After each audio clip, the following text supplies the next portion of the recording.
Brittany, what's going on? How you feel? Well, before we get started, Rita told me to ask you, how did you feel before you came here? What was your expectations coming into this thing? Nervous about what we were going to talk about because I was on your YouTube channel. I saw where you guys did a 4-hour live about what I get in child support. So in my mind, I already was kind of prejudging you, like, great, you just want to tear me apart, just like everybody else. So when I finally landed, get to the airport, Prince was like, he's outside to take you to the hotel. I was like, I'm not riding with him. I don't know. I'm not going with him. I don't know. I'm like, why aren't you here? I did not know this, Rita. Yeah, I'm like, I'm not riding with him. And that's why I was on the phone with him. I was like, fuck that. I'm like, I've been through so much shit. And then so Prince was like, well, he's outside, so maybe just ride and see. Because Prince, sometimes he lets me go through my theatrics, and once I kind of get back to a neutral point, I'm ready to go. So as I hang up the phone with him, before I hang up the phone with him, I was like, well, I swear to God, Prince, I'm not playing anymore. If I have to cuss him out in the car, if I got to tell him about himself, I will. You're a firecracker. Yes, because I was like, fuck that. I'm not about to be. I was like, the disrespect is done. I was like, today is the day. So once I got in the car and we talked, it was like that 20, 30 minutes flew by, and I felt so comfortable coming into this interview because you read my book. I swear to God, you exhibited none of that. Like, if you hadn't have told me that, right? If Rita hadn't have told me to ask you that, I would have not known at all. I wonder if because that's scary. In the car, you were just like a little baby. Well, I wanted to keep an open mind. Well, Prince is your guardian angel, apparently, because you was just like a little baby. You was like water. Yeah. You was just flowing. You was chilling. You was comfortable. The whole 9 yards. But I think that also comes from also like trusting men and then having your trust betrayed in different ways, different layers. So I feel like for me, I actually haven't talked about this, but now it's just coming up. But I had, oh my God, that might be a heavy thing to say. But basically I had a guy best friend who like touched me when I was asleep, like before my 30th birthday. And wait, what? Like recently, like a few months ago. And it fucked my whole view of men up because it's like I already went through so much stuff with heartache, and then I had this friend who 10 plus years who violated me when I was sleeping. He didn't know I was awake because when I drink, I wake up at like 3-4 in the morning. It's weird. So I was telling Prince, I'm like, I don't want to get in the car. I'm afraid. Like that's the root of it. It was afraid. I'm like, what if he takes me and I'm in a ditch? What if he wants to hurt me? What if all this fear was playing out? So that was the core. It had nothing to do with you personally. Yeah, absolutely. It was just like, I'm afraid.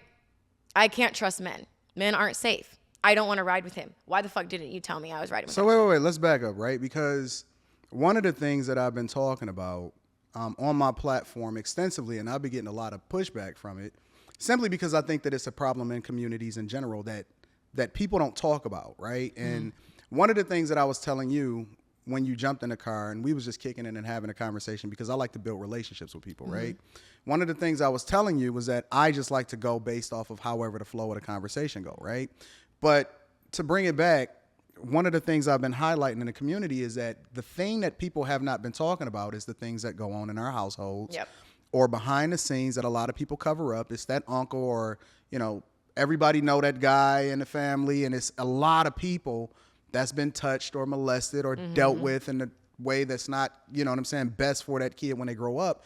And the women and the guys too grow up with a lot of trauma, and that prevents them from being able to experience life in a way that they're supposed to, because that's not something that a child is supposed to go through, right? It's hard to connect. So you saying that though, right, gives a lot of perspective, and I think that feeds into, or it opens up conversations based off of the things that people are experiencing, but we automatically throw a label on and say, yo, she's no good, or you throw them out, or we don't try to understand the trauma behind or why people think what they think. The only thing that we do is we automatically judge them, and then we throw them to the wolves. Yeah. So you saying that though, kind of, speaks to the thing that we've been talking about for a long time. But let me back up, right? Because one of the goals for me was to understand you. right? That's the first. I'm not interested. All this stuff. I'm not interested in the headlines and baby mama, baby dad. I don't care nothing about that shit. Like, that don't mean nothing to me. I'm interested in finding out who you are, why you think the way you think, why you a firecracker sometimes, why you like a little baby when you get into the right environment, when you get comfortable. I want to know everything about that. So I've read your book. I told you I read your book when we were in the car, right? And I got so many questions that may not even have been addressed in the book, right? But just to bring it back for a lot of the people that are not familiar with your story, you grew up, or you were born in Ohio, Yes. right? Ontario, Ohio. And then you moved to Mississippi. Ocean Springs, Mississippi. Why did you move to Mississippi? So my mom was in an abusive relationship, and she had asked us, like, hey, do you guys want to move down south with your grandparents? And at the time, we just thought we were moving to be with our grandparents. Had no idea what she was going through. So she had asked if we randomly wanted to move to Mississippi, and we did. And what I also didn't understand when I wrote the book too was how controlling my grandma was, and how she kicked my mom like out of the picture and was like, you aren't consistent. We don't, like, basically just wouldn't let my mom be a mom. So I moved to, I think, the end of 3rd or 4th grade to Mississippi, and my grandparents raised me from there because they didn't let my mom, they didn't let her be involved. You mentioned your grandmother and your mother, but I never really hear you mention your grandfather. I heard you mention I read about your father, but you only mentioned him briefly in the book because you talked about, you writing him, and then eventually, you trying to have a relationship with my him. dad, yeah. Yeah, and then that quickly expired. You said your grandparents, so I'm guessing that your grandfather was also involved in your life, though, right? He was. He kind of was just kind of like an idle background person for me in my life. Like, me and my grandma were really close. She was a Pisces too. And then I later found out that he had inappropriately touched like people in our family. So wait, the grandfather? Yeah. There was never like sex, but it was inappropriate touching. And so this whole time I had this idea that my grandparents were these angels, and it's not that they, in their own right, they weren't. Drinking. But the whole I'm sorry, thing. it's just a lot of truth. We've been drinking before this even started. But it's like, so now I really don't have much to say in a positive way about him, just because I didn't learn the truth until I was like 26, 27. So it's like all these secrets. I hate secrets.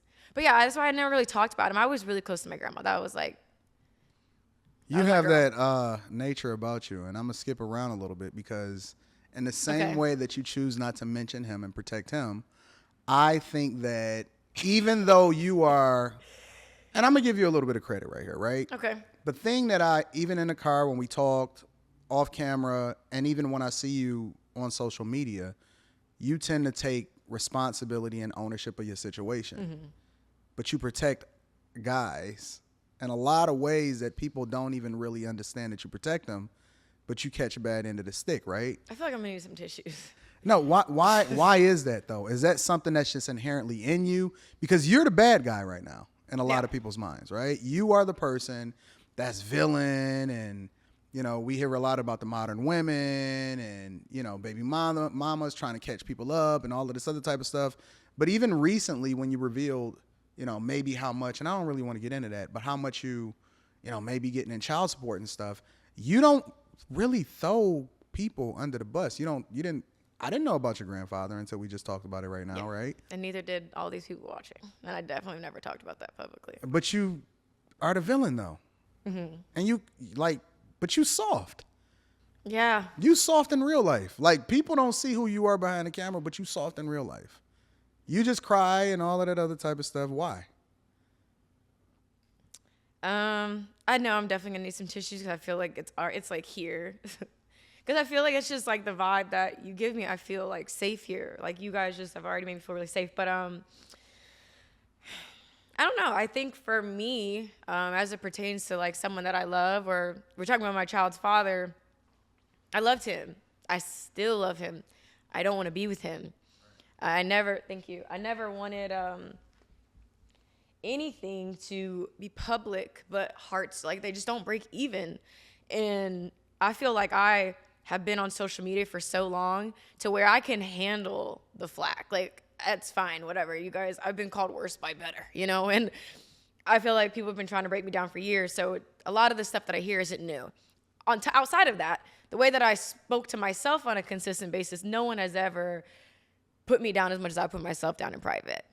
But I think with like my child's father, I feel like he was just younger. Like, you really don't know what it's like to be in my shoes, and to be talked to 15,000 comments on a picture, on videos, saying that I'm a pedophile, that I'm a piece of shit, I'm a gold digger, all these things. I feel like I just was like, the truth will see the light of day at some point, and I just didn't feel called to talk about it. Because I know who I was with. I know how sensitive he really is in real life too. So I did just take everything. And I was hoping maybe he would come to my aid, or at least call off the dogs a little bit, as much as he could. But we're also in different places in our life, you know? So Do you think that that's a male-female thing, or do you think that that's an individual thing? with what? With the fact that you were a little bit more reserved and you just take the heat, right? But at the same time, you waiting for him to call off the dogs, because I'm gonna refer back to your book, and I'm probably gonna refer back to your book in a lot of this, because I got a lot of questions with regard to it. But even in your book, a lot of the different things that you experience, you were waiting on somebody to come and save you. Unfortunately, yes. Right? When you talked about, and you spoke extensively about the first guy, right? The boyfriend, college, whatever, and then you went and lived with your parents. You was willing to give up everything, and you gave up And I did. college, and you was a Division I athlete and played soccer and all of this different stuff, right? You gave up the possibility of friends, because one of the things that you said in the book was, he was my everything, right? And I was willing to give up everything for him, even to go and live in his mother's basement just Like to be with him, Cinderella. right? But then at the same time, you said, I read a lot of this book, and it really did bother me a little bit, to be honest with you. You said that even it would be inside jokes that was happening at the dinner table that you wasn't privy to, and it wasn't even really funny, but, you know, so on and so Racist forth. jokes, you just call it what it is. Because your mother is white and your father is black, right? So do you still think that affects you today, right? Like, the fact that it seems like you're still waiting for a support system outside of the dope prince right here and maybe your mom and stuff like that. Do you still think that you waiting on men to come and save you, or a community or a support group to come and save you, even though you got all of the wolves knocking at your door, leaving 15,000 comments on your pictures? No. And I feel like I had to create this Frankenstein where, because I've had to be honest with myself. When I moved from LA to Charlotte, there was very much a part of me that wanted to be saved. And I saw that if I at least put myself in a position in the city that he's in, I got my own apartment when I first moved there, but I was like, there's the possibility of him wanting to move me in and at least, you know, alleviating the rent, being able to get ahead a little bit, and someone he makes, you know, all of this money, he could potentially save me, right? That's what I was thinking. Right. So I had to take responsibility for that too. But I feel like when the rug was pulled from under me, when the credit card was cut off, when I was told that there was just, you know, a change of cards coming in. So it's just cut off altogether. When he cut my credit card off, when he kicked me out of our house, when he took the car keys away, because I got rid of my Benz because he got me a Bentley, but he didn't put it in my name, so technically it wasn't mine. Pulled the fucking okie doke on me. It's both of ours until it's both of ours until it's time for you to get the fuck out, bitch. That's what it is. Yeah. When he ripped the rug from under me and I had to go stay with my mom in her 2-bedroom, 1-bath with, mind you, I was sleeping in the bed with my mom and my baby. And then my sister occupied the other room. And we had like 8 dogs total. So there are all these dogs, 4 people in this 2-bedroom, 1-bath house. And all these rumors are 200,000. And here I am in this rink-a-dink ass house. So why were you quiet? Like, why not address the rumors based off of how you believe, you know, how you feel like you were treated? Like, why not quell it immediately? Because my heart was broken. That's why. Do you feel like you get a bad rap? Like, do you feel like, because even when, like, I looked at your Instagram, right? And I seen it when you were passionate and you were crying in the car and stuff like that. And it's almost like people think that it's an act. Yeah. Why? I don't know. I think because I play the villain role so well that when people see me crying or expressing any emotion, it's like, she's a psycho.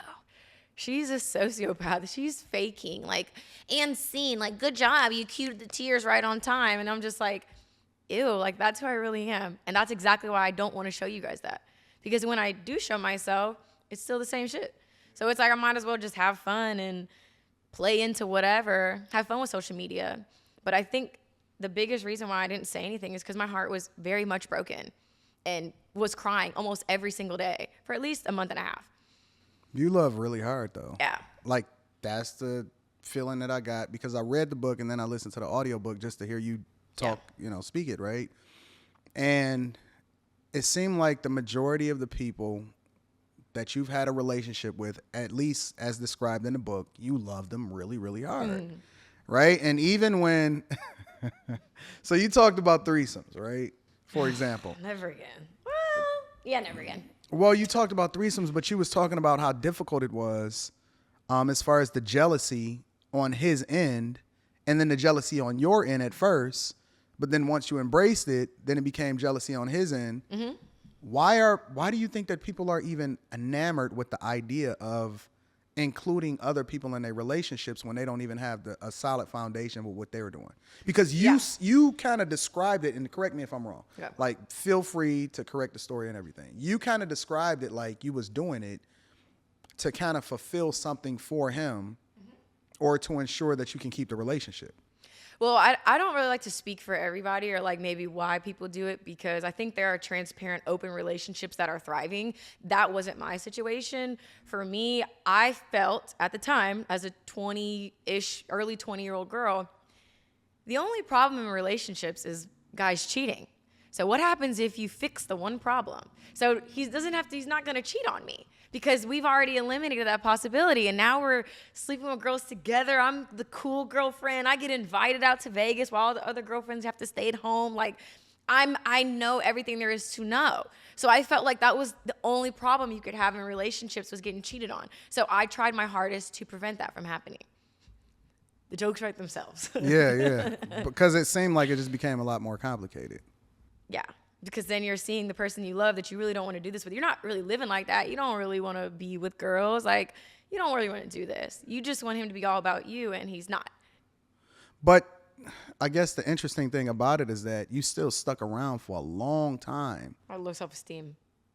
And I know a lot of people would probably never believe this, but when I was with him, he would always overpower my voice. So, what is the thing he used to call, because his dad used to call his mom this, a mental midget. Like, he would always try to insinuate, like, that you're really not that smart, you really don't know what you're talking about, like, pipe down a little bit. And after so many times of hearing that, there's that little voice, like, that you, like, where you believe it. So there was a point in time where I really wasn't saying that many words throughout the day. Like, I just got really quiet. Really? Yes, and it's hard to believe. I love to talk. I'm so expressive. Like, yeah, I have you're a big little personality. Firecracker. Yeah, but it's like when I was with him, I allowed myself, I shrunk myself, and I was like this quiet little mouse. So it was just like, my thoughts weren't even my thoughts. It was like, I like Eminem. He's my favorite rapper because that's what his favorite one is. And that's my favorite food because I just completely lost myself. I just became him. It was weird. You know, the interesting thing about it, and I said that I wanted to ask you this question because was he your first manager? Yes. But you were starting to blow up on social media. So I think this is important too because it's really funny about our relationship. I actually deleted, after I left college, I deleted my Twitter, never had an Instagram, deleted my Facebook. And I had no social media for a year. You know why? Why? Because I wanted to focus on my man and I wanted to show him how loyal to the soil I was. So I deleted all social media. He still had his, but I was proving to him I'm this amazing wife. Pick me, pick me, pick me. I used to be a pick me. That's why I hate pick me's now. You hate bitch, pick me's? Yes, because bitch, you ain't getting picked. Okay, you're not getting fucking picked. And I was a pick me myself. Deleted all my social media for a year. And then I asked for permission from him to create an Instagram account. He was like, okay, you can, under one condition, only females. So when I first made my Instagram account, July 2012. See, you didn't add this context in the book, though. This is why I wanted to add this context. No, and that's why I was like, let me tell him. In July 2012, I made my Instagram, and it was private, and I would literally go through all my requests and only accept females. Because I used to post pictures, like, I had like a six-pack, post pictures of my body, posting workouts, only females. I had like 30,000 females, like tons of requests. Mm-hmm. Again, permission. What changed my life was December 2013, I was asked to do a World Star video. I know they're probably a little too young. They ain't been on social media this long. But World Star Candy was a thing where they would have the hot girls working out to the songs or doing a sexy video. They asked me to do that. I, at that point, shot the video, December 2013. Mm-hmm. And my Instagram started to slow down. Like, the app would not, it would like freeze. It would like force close. It was because I had so many requests. So I went from like 33,000 followers to over 100,000 followers after I did the World Star. And I don't even know how many actually came from World Star because I had always been private. It took almost a week for all of my requests to process, and I had like at least 150,000 after World Star. Why did he let you do the World Star Candy thing? Because he was my manager, but he was also metaphorically like a pimp. I was the moneymaker. He was supposed to go to the league. That didn't happen. And so then I became the focal point. I became the cash cow. I used to sell workout plans and meal plans. We typed it up. He's the one who got me into fitness. So it was like I was our moneymaker. And he's behind the scenes, pulling the strings. I used to let him reply to male celebrities from my account. That's how much access that I allowed him to have. So that's kind of how that whole thing was. How that even came about. It was just a very controlled situation. And when we started going out different places and the Instagram thing, because I used to be a special needs caregiver full-time before I did Instagram. Full-time now. It was almost like when we would go places, I would shine, and he wanted that spotlight. So then, why? You were making the money. What difference do it make? Because I think he was still, actually, that's a great question. No one's ever asked me that. I feel like there was because he was always the star. He was the star quarterback when we went to school. Yeah. I was like a nobody compared to that. Right. And I feel like when it didn't work out for him and he went overseas and like, we're watching the draft, never got called, never became a free agent for anything, had a couple tryouts, never. So I feel like he was chasing that relevancy and that high of like, I'm important. This validates me as a man. So I feel like there was a secret competition between him and I. And me, I just was like excited to make us money. I asked for permission to spend money on a Coach bag. I remember everything that happened to me. But it was like, that's how controlled it was. That's how brainwashed I allowed myself to get. To where I thought, the only reason I had this stuff was because of him. It had nothing to do with anything special about me. Sheesh. I know. I want to say, and then when we broke up, what he said, but when we broke up, he was like, you only are this because of me. Like, I'm the blueprint. And I was like, okay, we'll do it again with somebody else. Because I'm the fucking reason, bitch. Where did you get the confidence from? Because... Okay, we got to probably scale back a little bit. Well, hold on. So let me see. Let me tell you why I'm asking you this question, right? Because you mentioned that, and I seen that as a theme in your book, right? Where different guys that you dated at the time, especially during the time where y'all was trying to break up, or you were about to break up, or where things were in turmoil, where they would kind of give you this thing where it's like, yo, you're not special. And then I watched an interview online where somebody said that you're not special. You know what I'm saying? And so taking that into consideration though, right? Mm-hmm. Where did you get this confidence from? Because most women, from my perspective, usually they just turn into little little babies and they kind of go away or they get to their shell or whatever like that. You kind of like turn into this phoenix or an unleashed where like a monster, really. Yeah. And now it's like, yo, who the fuck are you? You know what I'm saying? Like, what makes you think that you can even have this conversation with me? Where did you get the confidence from, considering or taking into consideration that a lot of people, it seems like, have told you that you're not special? Yep. I would say that that turn. Well, first, okay, so I have to kind of a little backstory. We ended up breaking up because we would tussle a little bit. Put his hands on me, I put my hands on him. Of course, I'm gonna fight back. You know, I'm gonna slap your ass. You know what I mean?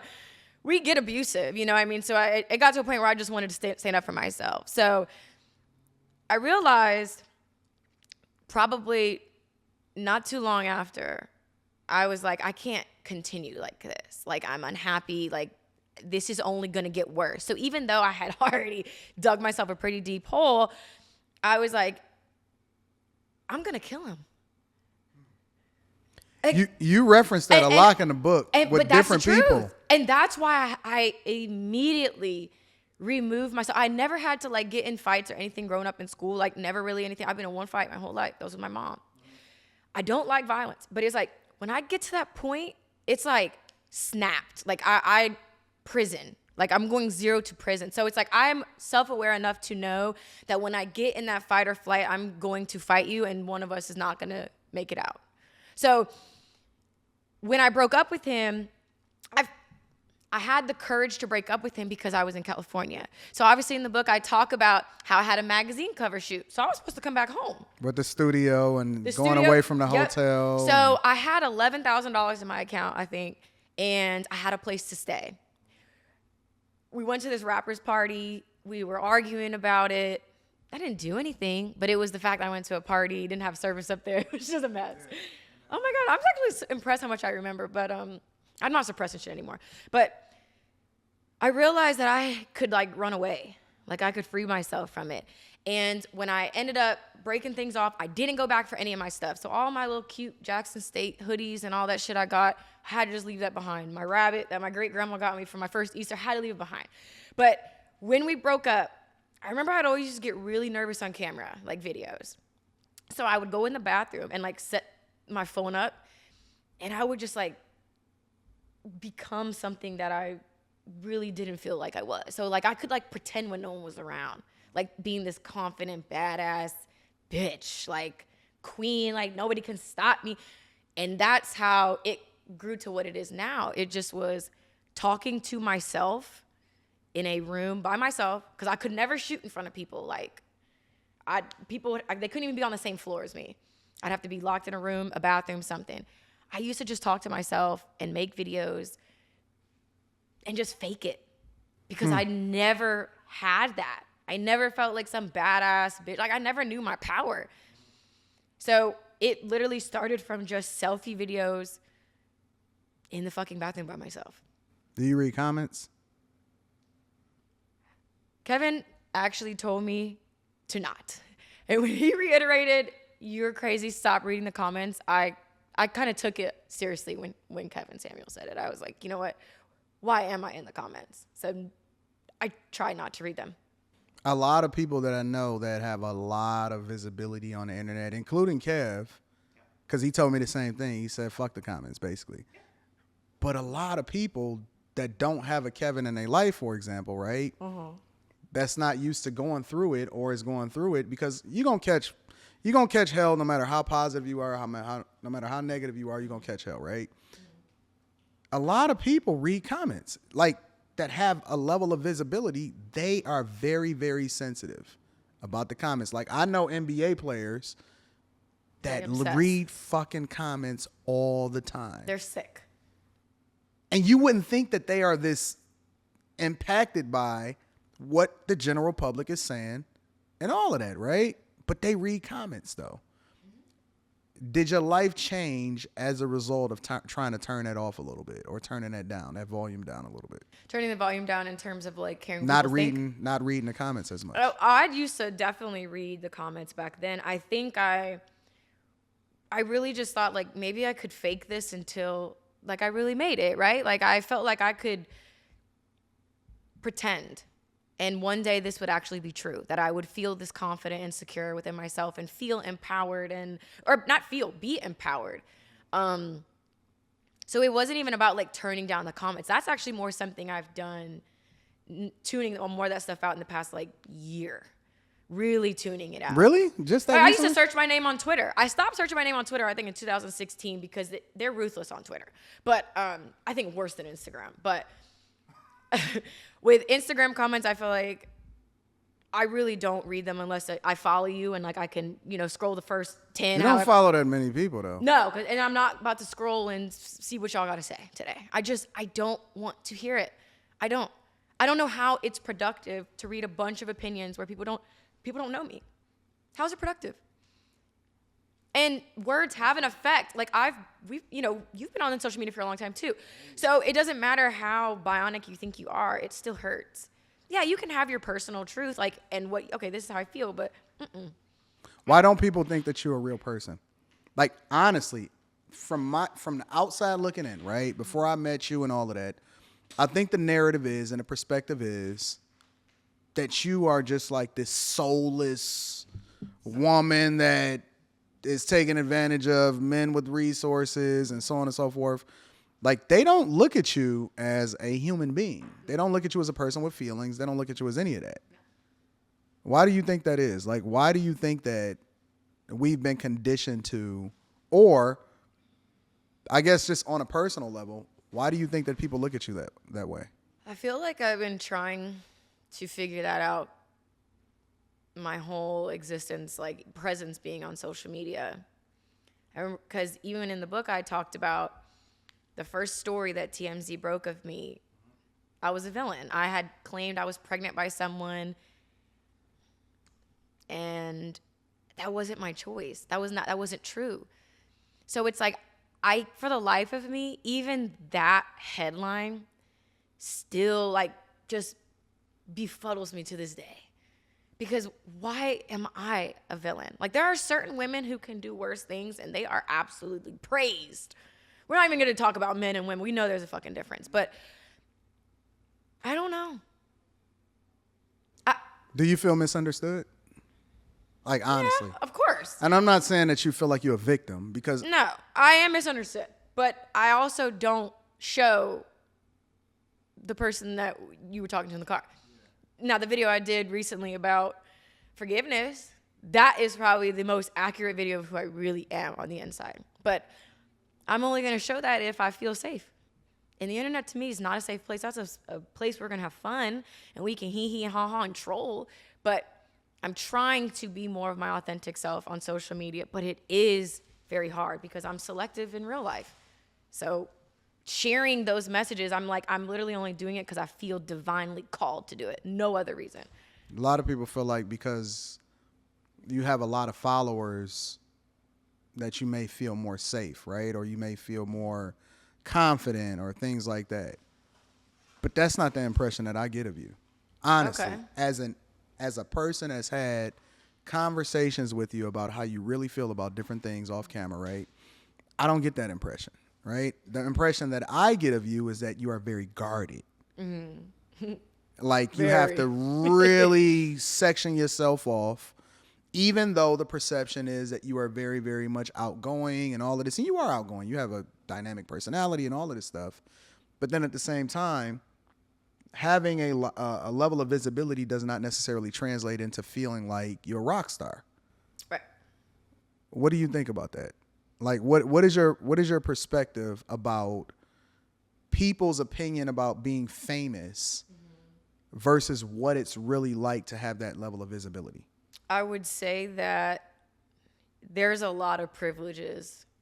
You get to metaphorically and quite literally skip a lot of lines. There's a lot of opportunity. There's a lot of money. There's a lot of benefits with visibility, but there's so much too that comes with it, from the dehumanization to, you can say, fuck your dating life. You can't just join Tinder. I get jealous of my friends who can just do Tinder because I'm like, I wish it was that simple. I could just swipe through and pick. I gotta hope I run into Prince Charming at Whole Foods or hope he has enough courage to slide in my DM, So it's like, I feel like if I ever wanted to, what if I wanted to delete my social media and I work at Target? I'd be trending on Twitter. Yeah. Look at this loser. She works at Target. I guess all that money and all that shit didn't work. So it's like, there's a lot of negative shit that comes with it. Like, you can't just be willy-nilly out at certain places. You always have to be on guard with friends,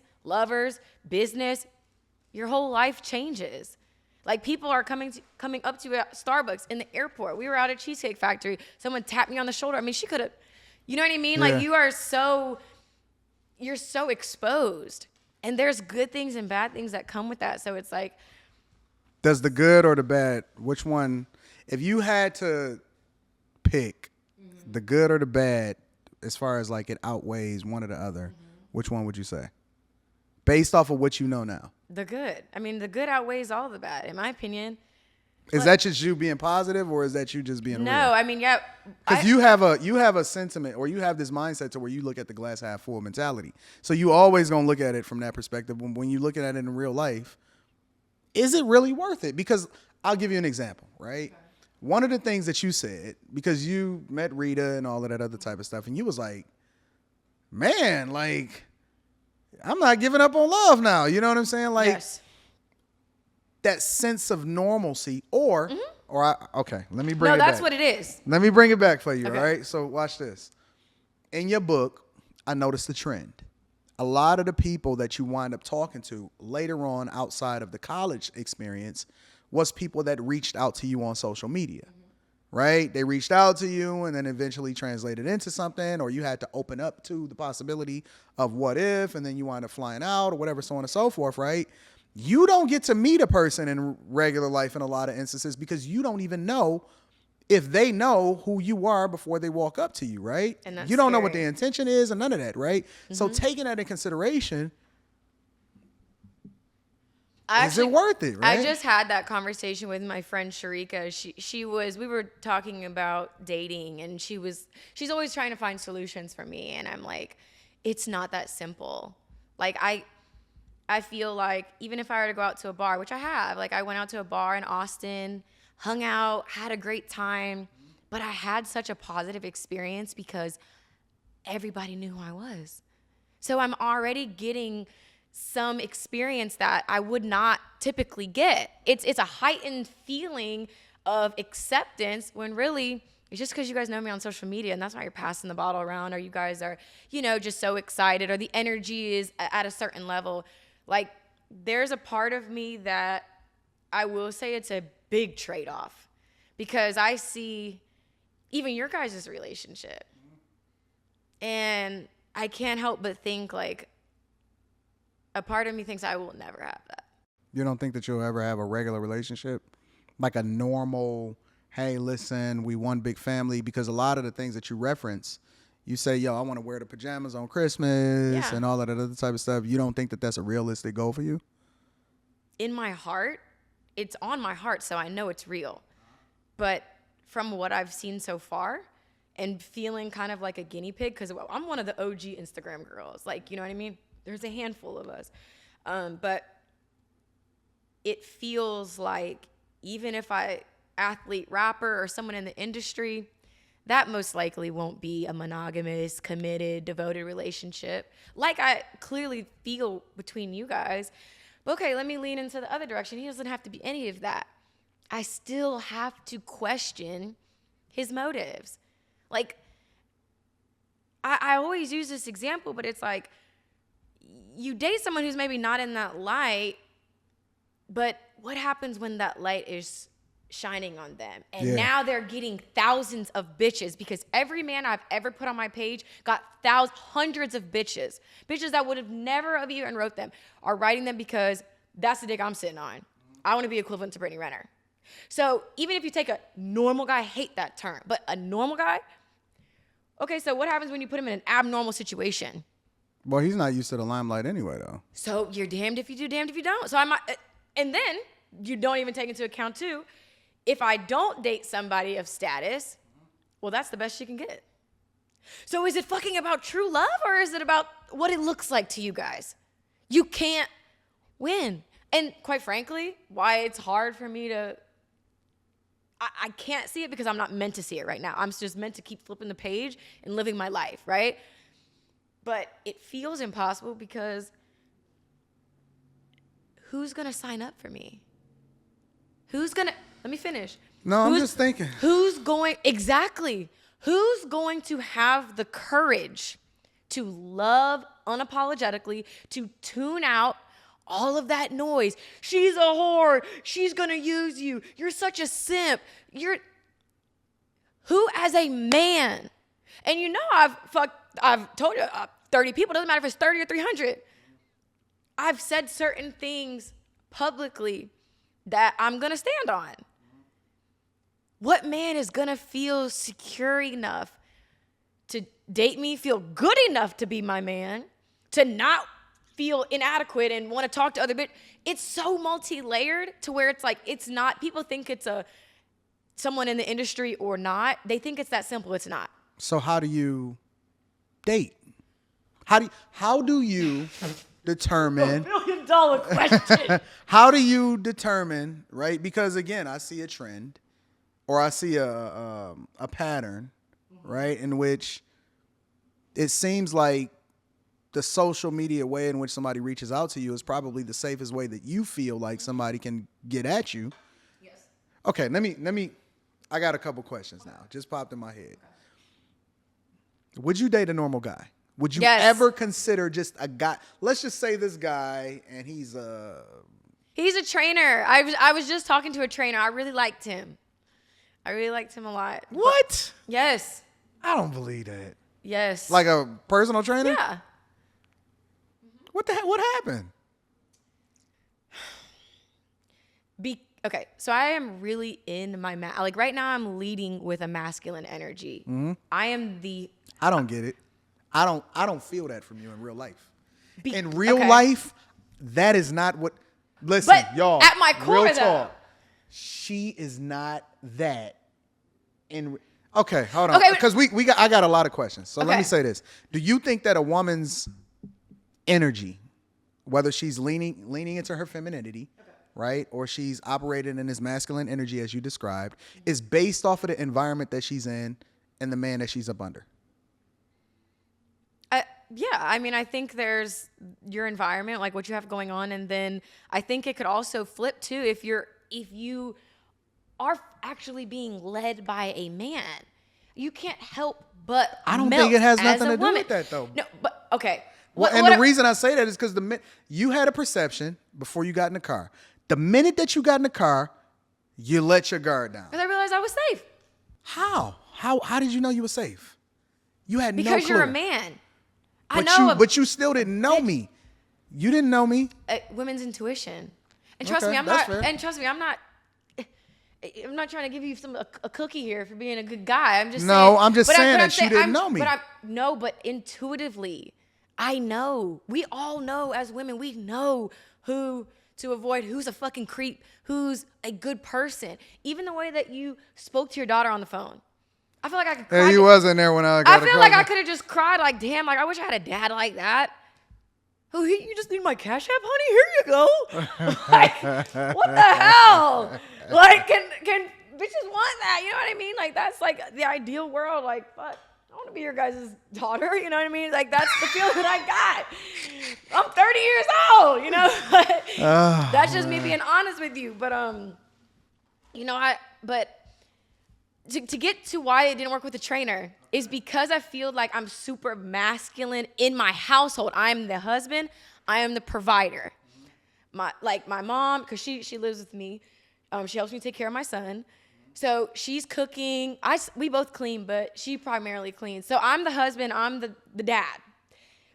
So I feel like because of that, I've been attracting a lot of men who lead with their feminine energy. And it's not that there's a problem, because that's still a balance. What do you mean? But listen, so to be feminine is to be in flow, right? You're flowing. Masculine is action, taking action, leading. Correct. So that's where I'm at in my business, in my household, that's where I'm at. I don't really have an opportunity to But when you say a man, you're meeting a lot of men that lead or that's more in with their their femininity, and it's not that femininity is bad. There's a lot of wounded femininity, which is that flightiness, being inconsistent, those types of things. You don't know your direction. So I feel like I've been attracting men that lead with their feminine and they're wounded, and I can't. You don't want those type of guys? But that's why it didn't work out. I loved okay, the experiences that we had, that normalcy. Like, we're getting tacos and you're holding my hand, like, in public, and we're hanging out with your friends, and your friends remind me of my friends. And I'm like, this is what I want. And talking to him, I was like, I don't need a guy who's in the league. I don't need a rapper. I just want someone genuine. I don't care what that looks like. Why do you talk to guys that are more visible, though? I give it, but I actually haven't been talking to guys that are more visible. Well, no, They've no. been I'm just going by off shitless the of me since I've been single. I'm talking about like in the book, right? A lot of those guys that was reached out to then. you were of a lot higher caliber of a normal guy. I have a great list. Well, These okay, bitches- let these me bitches back ain't up. seeing- Let don't me got a back list up. Like I got What do you mean you got a great list? What does that mean? a lot of high status men. I feel like I've had sex with all the men I ever crushed on in life. Seriously, there's probably some old tweets people could pull up, saying whatever. But that was then, because you know why? Can I get a drink? Because she going deep right now. I got to be honest, but my family member, I'm not going to say whatever, fuck her. My family member, I remember when I first got single, like back in 2014, she was like, I never saw you with the guy from Jackson State because I always saw you being like a basketball wife or a football wife, like an athlete's wife. Like, you deserve the best, and that's the best. You're here. You need a guy that's there. So for a long time, could I have a refill too, please? For a long time, I equated value to status. Like, oh, he's in character. Like, oh, he's a great guy because Jesus. Yeah, he gave you 4 shots in that joint. He gave me 2, but I'm with it. I'm cool with it. I felt like, oh, if I'm a popular Instagram girl, it's only right. If it's like being the popular cheerleader, I should date the star quarterback. And that was the mentality I had for a long time. Like, who cares about their character? He's a starter. He makes $100 million. He was just in GQ. This is it. And after lots of life experiences, I realized I've always just wanted someone genuine. That's why my first boyfriend was just a regular guy from college. And I was happy somewhat with him for a little bit. That's all I've ever wanted, was someone genuine. But I don't feel that way now. I don't believe you can go back, though. Damn. That's Well, no. disheartening. Let me tell you why, though. Why? Because, okay, outside of the trainer guy. All right, so let's And he was fire. let's mind this out, though. But let's mind this out, though. Why did you break it off with him? Or did you break it off, or did he break it off? I did, because Okay, why did you break I it felt off? like I was primed to get responses from him. And I What want do you mean? What do you mean? We were having a deep conversation about something. Okay. And it would take him 2 to 3 days to respond. And I felt like if I'm a priority and you're claiming you want a relationship at some point, like, you're not doing things that you see me as a fuck. So I felt like, oh, I know what type of time he's on. I've been here before. Right. We're both, let's just go with the flow. And now we're not going anywhere. And then now I'm looking at you like, why is it taking you 3 fucking days to text me back? Yeah. But I see you on fucking Instagram posting dumbass shit. So, Okay, well, let me tell you why I say you can't go back. Because I don't think it has anything to do with the status. My impression of you, personally, I can't wait to hear this. my impression of you personally is that you are not caught up with the money thing. No. It's not about money. It's not about status. And again, this is based off of both the book, you know what I'm saying, seeing you operating in different environments, and then also having conversations with you off camera, right? You are not the type of person that, from my perspective, as far as my experience with you, that's chasing money. You're not chasing men necessarily with money, but that's literally what you attract sometimes, right? But at the same time, you can't turn the faucet off, because similar to what you just said earlier, you said, what happens when I post this guy, right? Ooh, that Because makes you me can't anxious just thinking about it. you can't unfamous yourself is what I'm saying. Yeah. That's what I'm saying. And it has nothing to do with the fact that, oh, okay, well, she's chasing this thing or whatever, because I don't get that impression of you. I'm saying that you can't go and work at Target. No, people. You know will what I'm make fun of saying? me. Like, she can't go back to regular as far as herself, which then impacts who it is that you associate yourself with. And so I don't know how you solve for that, though. Because when I ask you and I say, okay, can you go and talk to the guy that's in corporate America that make $120,000 a year? Absolutely. That's what you want. Or that's what you may be open to. But how do you know that he don't see you? How do you know he don't see you as Brit? I call you Brit. How you know he don't see you as Brit and he don't see you as Brittany Renner? Or bundle of Brittany. That's even worse. Yeah, you know what I'm saying? How you know that he ain't fucking clout chasing on Instagram? How do you know that? And this is You the guys dilemma. know, let me know. This is the dilemma, right, that I look at It's from women with fucked up. visibility. But It's it is fucked fucked up. up, right? That's why when I see you guys, I'm like, damn, like that shit is beautiful. Like, why can't that happen for me? Like, Would you give it up, though? Would you give up the visibility, the fame, the... why would I have to? Well, I'm using it... After giving so much away, because you Right. have to think. In the book, I talk about, I left and I gave away everything. And guess what? 10 years later, I did the same thing because, I didn't learn the first time. Like, the first time could have been, okay, be your own person, make your own money.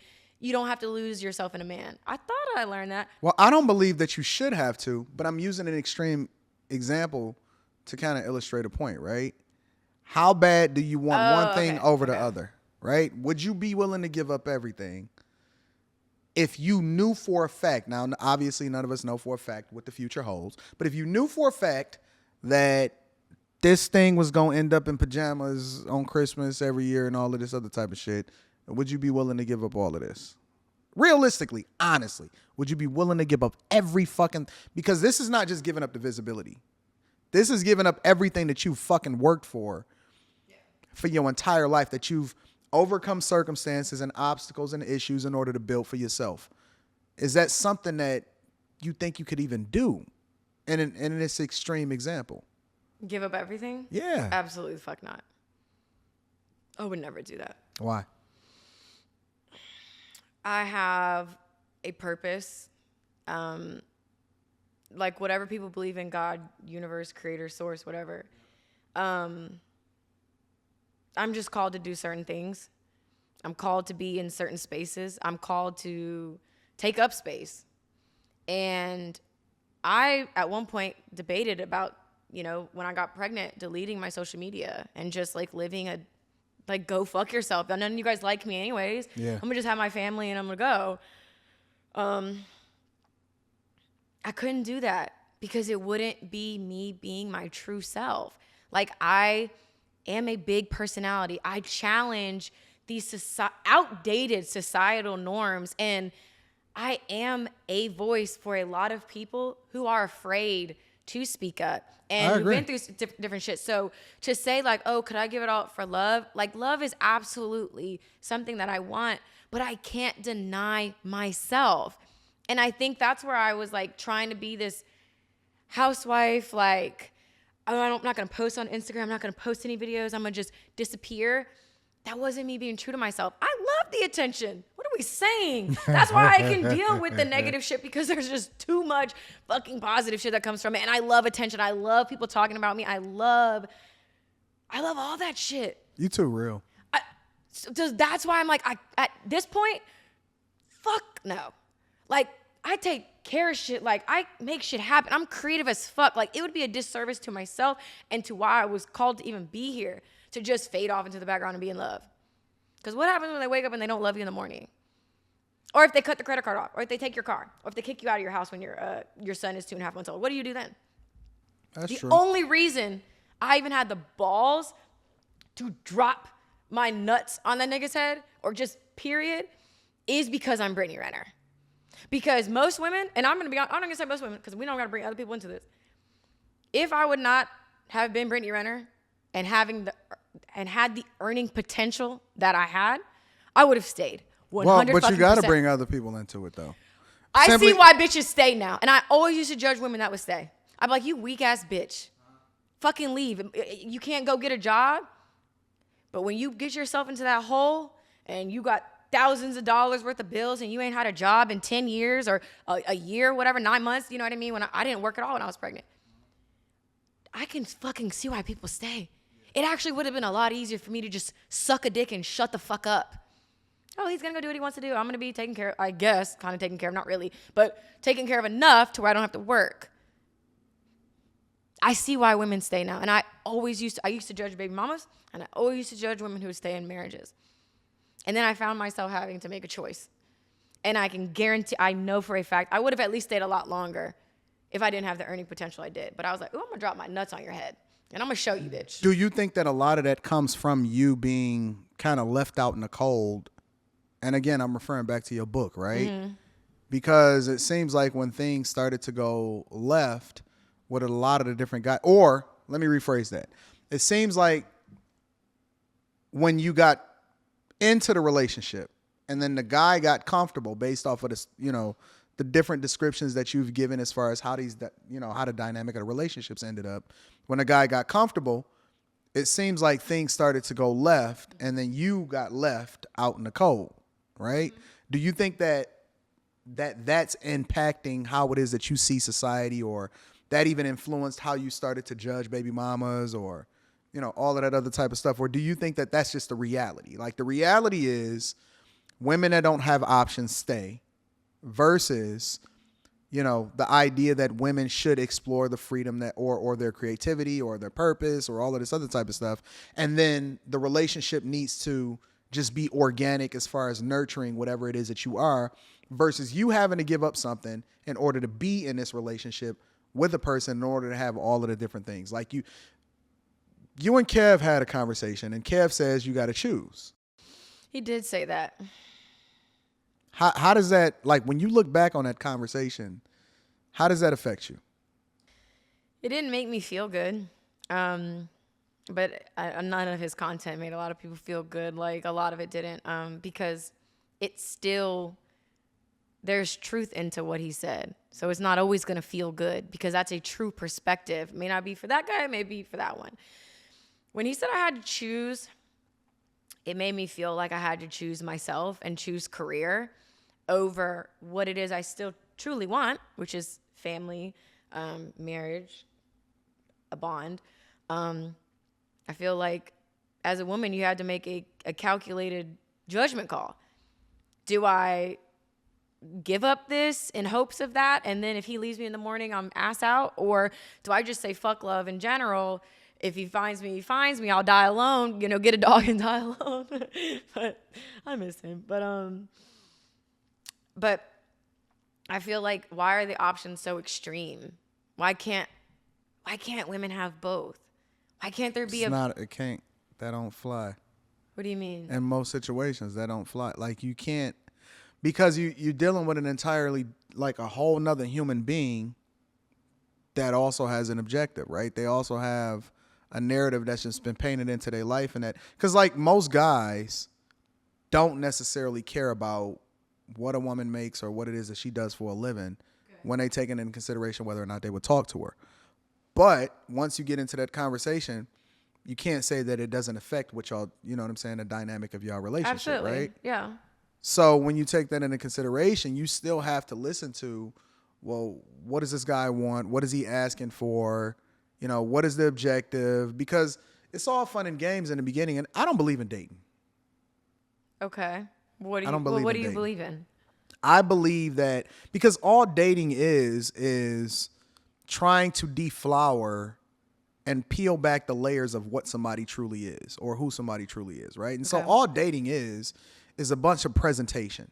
Is flying out, going to dinners, depending on whatever your tax bracket is, it's a presentation layer. Whereas I don't understand why women don't talk to their best friends.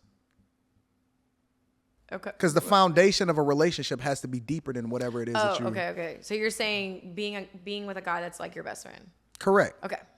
because the foundation has to be much deeper than just Physical, sex, romance, even. correct? Because it's gonna be up and down, right? And then eventually we all gonna get fucking old and we're gonna be 80 and we're not gonna look the way we look today, right?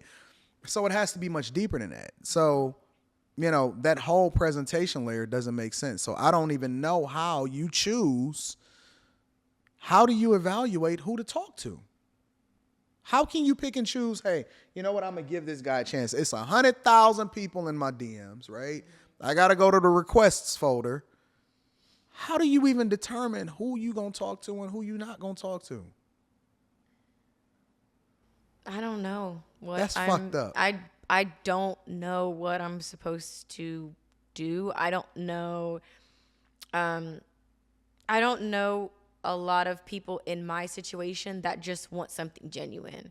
What do you have other friends that may be as visible as you that you I have, talk like, to and you like, hey? Well, I'm gonna be honest. A lot of the girls that I know stayed, and if they didn't Really? stay, they want to be with their baby daddy. Yes, and even though they have a crazy earning potential, it's that. Why do they stay? Why do they stay? Why do they stay? Because they got the earning potential. It's not like they. That's what I want to know. When you can make your own, I really don't understand why you would want to. You don't think that it's in a woman's nature to just want companionship over? Who doesn't want that? But at the expense of being disrespected, cheated on, and then him possibly having outside babies or giving you something, lying to you. Like, the bond isn't deep if you're not even committed to your fucking self. You're not committed to yourself. That's why you're out all here willy-nilly. So our bond isn't really that deep because you don't even give a fuck about yourself. I don't know. Because I'm talking about women who have made millions that are with their baby daddy who cheated on them. I want them to just stand up. I get angry when I see them. Like, I get mad sometimes a little bit, even resentful. Why? Because I'm just like, you could manifest a better guy than this dickhead. Like, are you telling me your self-esteem is that Can low? they though? Maybe part of the reason why they stand is because they don't feel like they'll get anything even remotely close to what it is that they if you're have. making your own money? Do you care? Well, Do you fucking then you have to care? ask the question though: is what do women desire? What do y'all really want? That's the real question, because I don't even think that y'all know what y'all want. If I were to just give one blanket answer, stability. When I talk to women, that's what I am. Even if they may not be saying that, I can hear it. Oh, he has this going on, or oh, there would be two incomes. Oh, he. It's stability. Stability in Every aspect: emotional stability, financial stability, actual physical stability too, because you have a protector, you have someone who. Well, it's a trade-off though, right? Because some women will trade in the stability financially for instability sexually, as far as him being able to step out and doing whatever it is that he gonna do. I ain't even going. But see, this is the dilemma though, right? What is stability? No. What is But stability? why is that a trade-off? Because guys that make a lot of money and that has that level of visibility and hate that this no. narrative. It's not a narrative, right? Understand this. It's not a narrative, it's a reality. I'm not even gonna say it's the truth. When a guy is at the top of the top, right? Can you define a little bit more? A guy that's holding down his household, or a guy that's $100 million man? I need to know what you're talking about, because I know what my next question is going to be. Please answer. Go ahead. What's the next question? So that's a trade-off. That's it. Like, oops, shit, my bad, y'all. That's a trade-off. That's a trade-off. Is that a trade-off? Well, it's always going to be a trade-off. Is that a trade-off in your relationship? No. So it exists. But I'm why is it not? different though. Why is it not? I'm different though. Why is it not? Well, I'm not saying that it's not I don't possible. give a fuck about majority. Fuck all y'all. I want to talk about cool. you. All right, that's Why fine. is that not a trade-off? Because I just don't do that. Like, I don't feel like it's Get it, expand. Because no. they're I'm gonna gonna be break like, it down. you're I'm a gonna break it simp. down. Why don't No. you- I'm gonna break it down for you. Let's right? hear it. I don't believe that it's worth my time, and my values and my character mean more to me than whatever the opportunities are around. Like, I don't do business with everybody, right? I won't rock with nobody just because they get money. Or I won't hang out with people just because they're popular. I pick and choose the people that I surround myself with based off of good character. I have marriage parties. You know what I'm saying? So it's different from me because I have a different set of, I'm the man that I would want values. Wait. I'm going to tell you why. I'm the man that I would want my daughter to marry. So it's a different thing for me. But you're proving we're on the same page. Right? That's exactly my point. A good man of high character, good true principles, a true high value man. Mm-hmm. Because you can have high value. Scar and Mufasa both had high value. One's very different than the other. No. Yes. Britt, no, they both Britt. are high value in their own way. But listen, that's exactly the point. Real men who are devoted to themselves and respect themselves, why would they want that?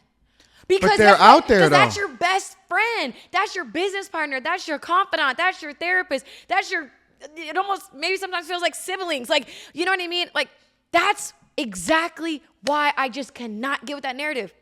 Fuck that. There are men who have high values, high principles, high moral standards that don't want to fucking stick their dick in everything walking because it's got a fat ass. But you do realize that those guys is out there, right?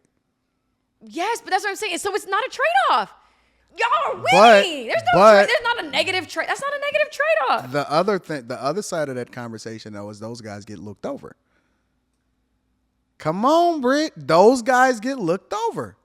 But they're probably not sliding in Instagram girls' DMs. That's the thing. How are you supposed to see them? But. Where are they at? Whole Foods at 3 p.m. on Sunday? No. You know where they at? Home. Nope. Reading the Bible, I'm sure. Nope. They were studying. They chilling. They wasn't in the mix. All right? They not at the parties. So how are we supposed to see them if they have no visibility? They're your best friends. I don't have any guy best friends because all the guys except Prince. We're not speaking about you specifically, though. We talking about people in a general sense. Women friend zone those guys on a regular. I agree. They do. My friends do not have male friends, but yes, a lot of women do friend zone great guys. Yes, and that's none what of my friends have that problem. No, we don't. It's fucking cobwebs. We all trying to figure it out. But I think it's safe to say majority probably do friend zone great guys. Yes, but a lot of girls, they don't have true guy friends because it only would take one opportunity for them to, like, if I just gave you the go, oh, now here we are sleeping together. Now you're not my best friend anymore. But then they will let the dude that don't care shit about him bust him down, though. They will have sex with the guy that don't care about him, but the guy that's been rocking with him for an extended period of time that actually had they best interest at heart, they will look him over and say, well, I don't want to mess up the friendship.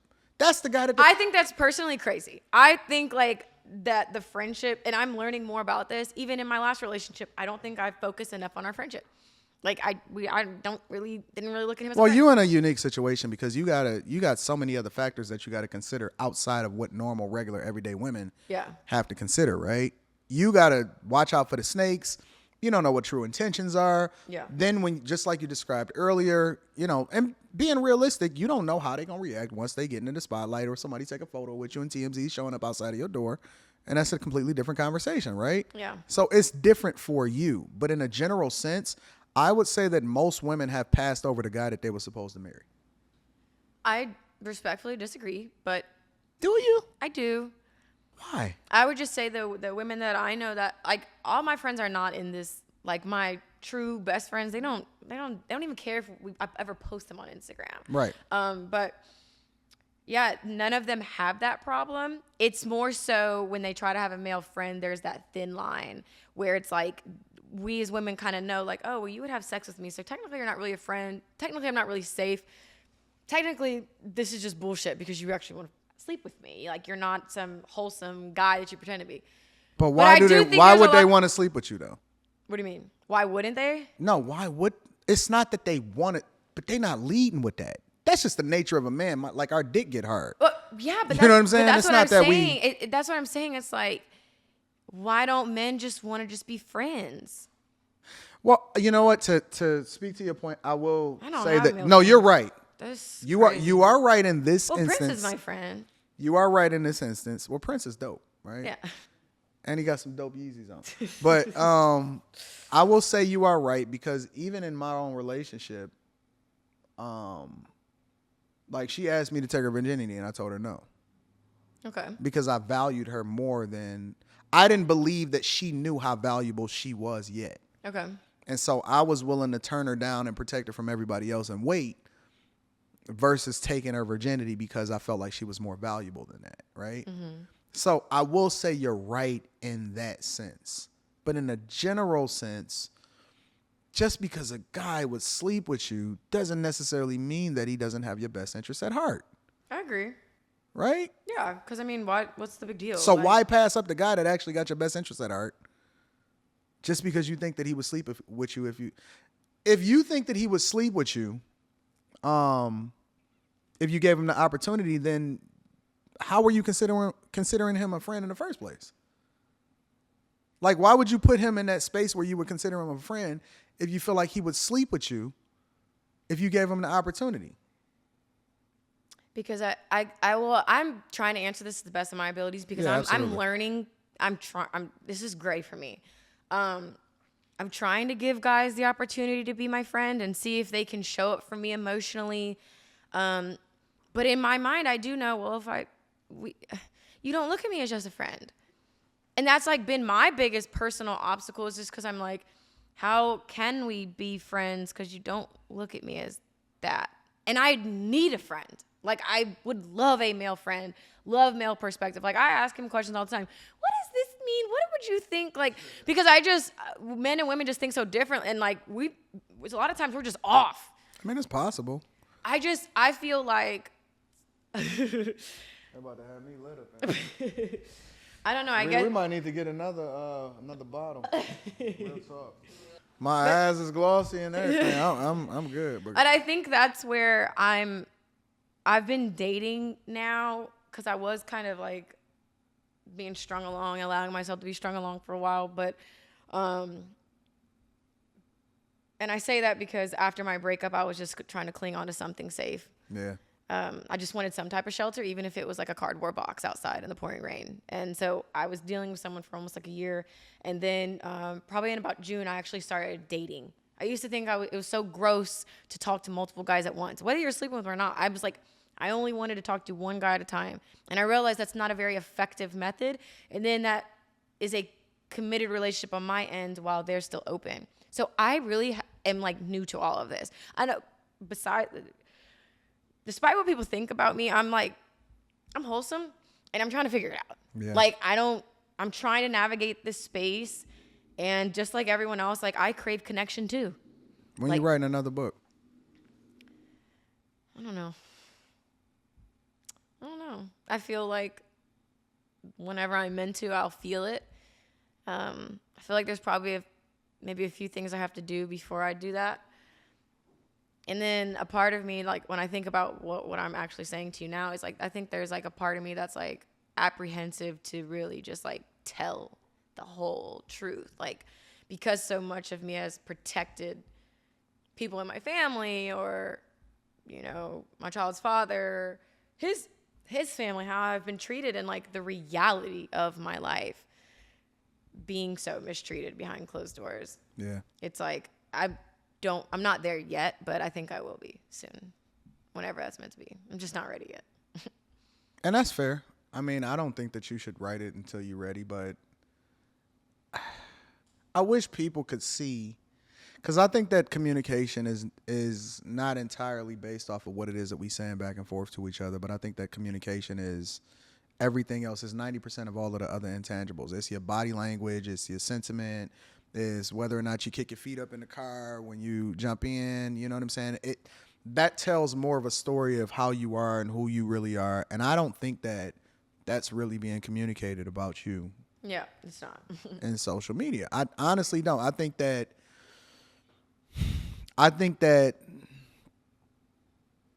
you are being done a disservice to an extent. Yeah. Because I don't think that people are trying to understand you. I think that they're just trying to paint a narrative. And I feel like even our conversation, removing judgment, removing the headlines, removing all the the entertainment, because I love to entertain on social media. We all would probably find out we have a lot more in common than we would have thought to begin with. And why? Why do people want to understand anybody? Because you're not human, though. Yeah, and people don't want to understand themselves. Because so the more I learn about myself, the more I'm able to understand other people. It's like this beautiful seesaw effect where it's like I'm really, if I'm judging something in someone, it's because I still hold judgment within myself. I treat people the way that I treat myself. It's all just a big old fucking mirror. Like, if I talk shit about someone, I'm like, oh my God, like, what part of me do I feel that about myself? That's why I try to just analyze everything and just observe and listen and see. But that's why. It's just easier to not address the real root because it takes courage to do that. You're a lot smarter than people think that you are. Good. You're a lot more calculated than people think that you are. Tell no one of this. You are very, very, very smart, and I think that you downplay yourself a lot of times. Yep. Why? Why don't you embrace that aspect of who you are as much as you embrace the villain? I don't even think that you embrace the villain. I think that people villainize you and you just like, fuck it. It is what it is. You know what I'm saying? I like to make jokey jokes, but really there's always truth in jest, so whatever. Why don't you embrace the other side of you as much? I'm trying. I mean, doing a video of me crying in the car that wasn't planned. I just was like, I'm going to be strong today and talk about this.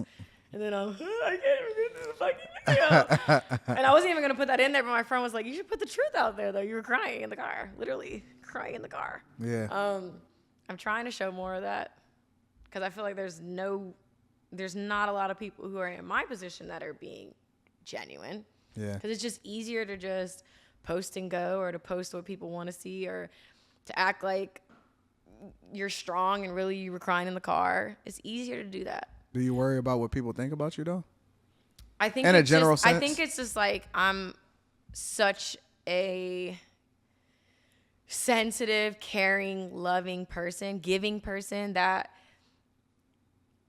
to show that I'm really not this like Billy badass, heartless, succubus bitch, it makes me feel so vulnerable.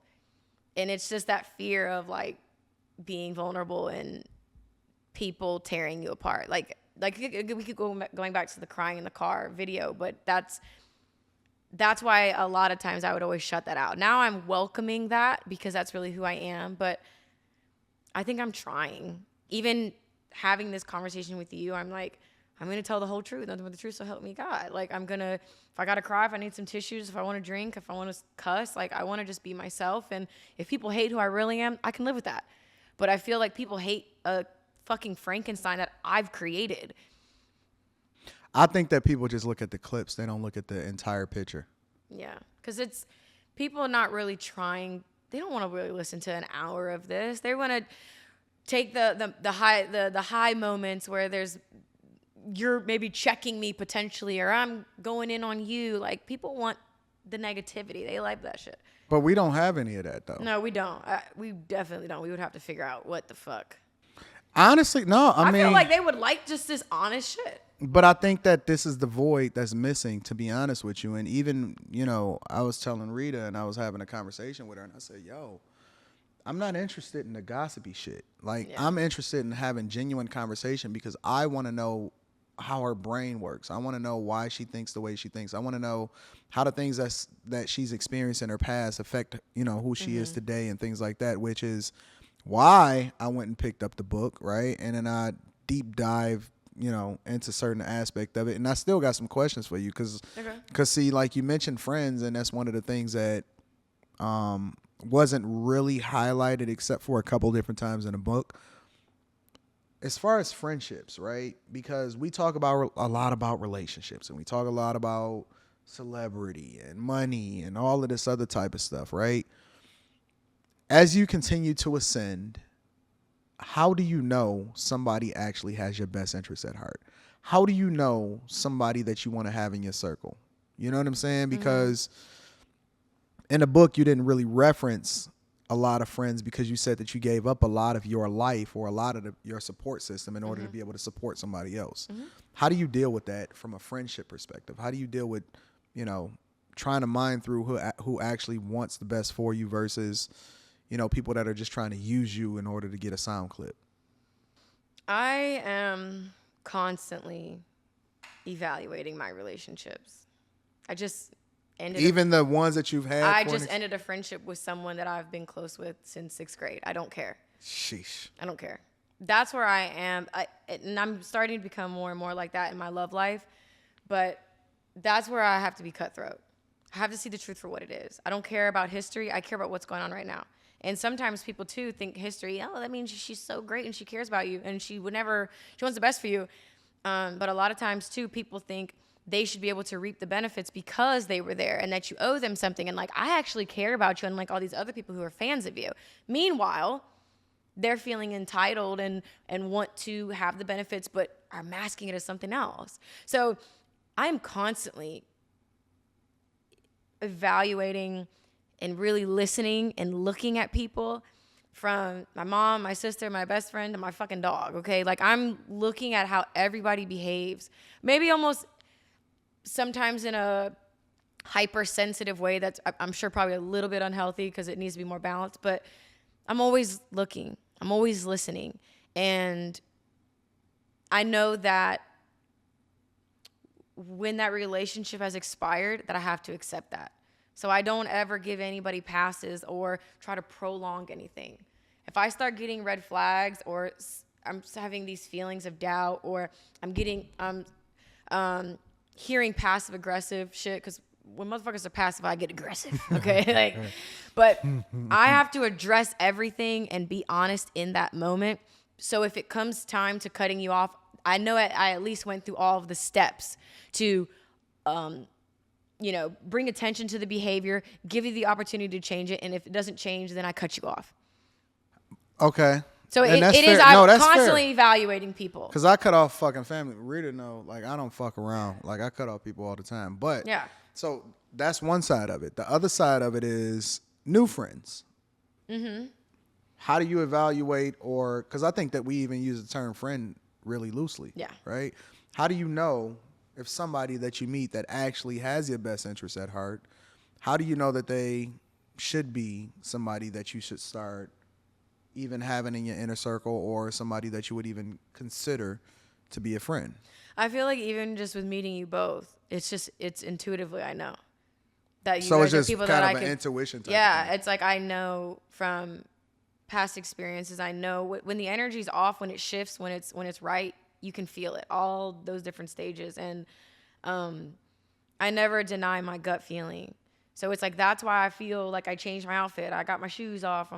Got my pillow. I'm comfortable. Like, you got to talk more about that gut feeling type of thing, because a lot of people don't believe in energy, right? They only black and white. Well, everything is energy, though. We live in a very spiritual world. I don't know why people think that the energy doesn't exist. You can feel it when it shifts. You can feel it in a room. It's there, whether you want to acknowledge it or not. But we often ignore it, though. Like, even, okay, well, I'll give you an example.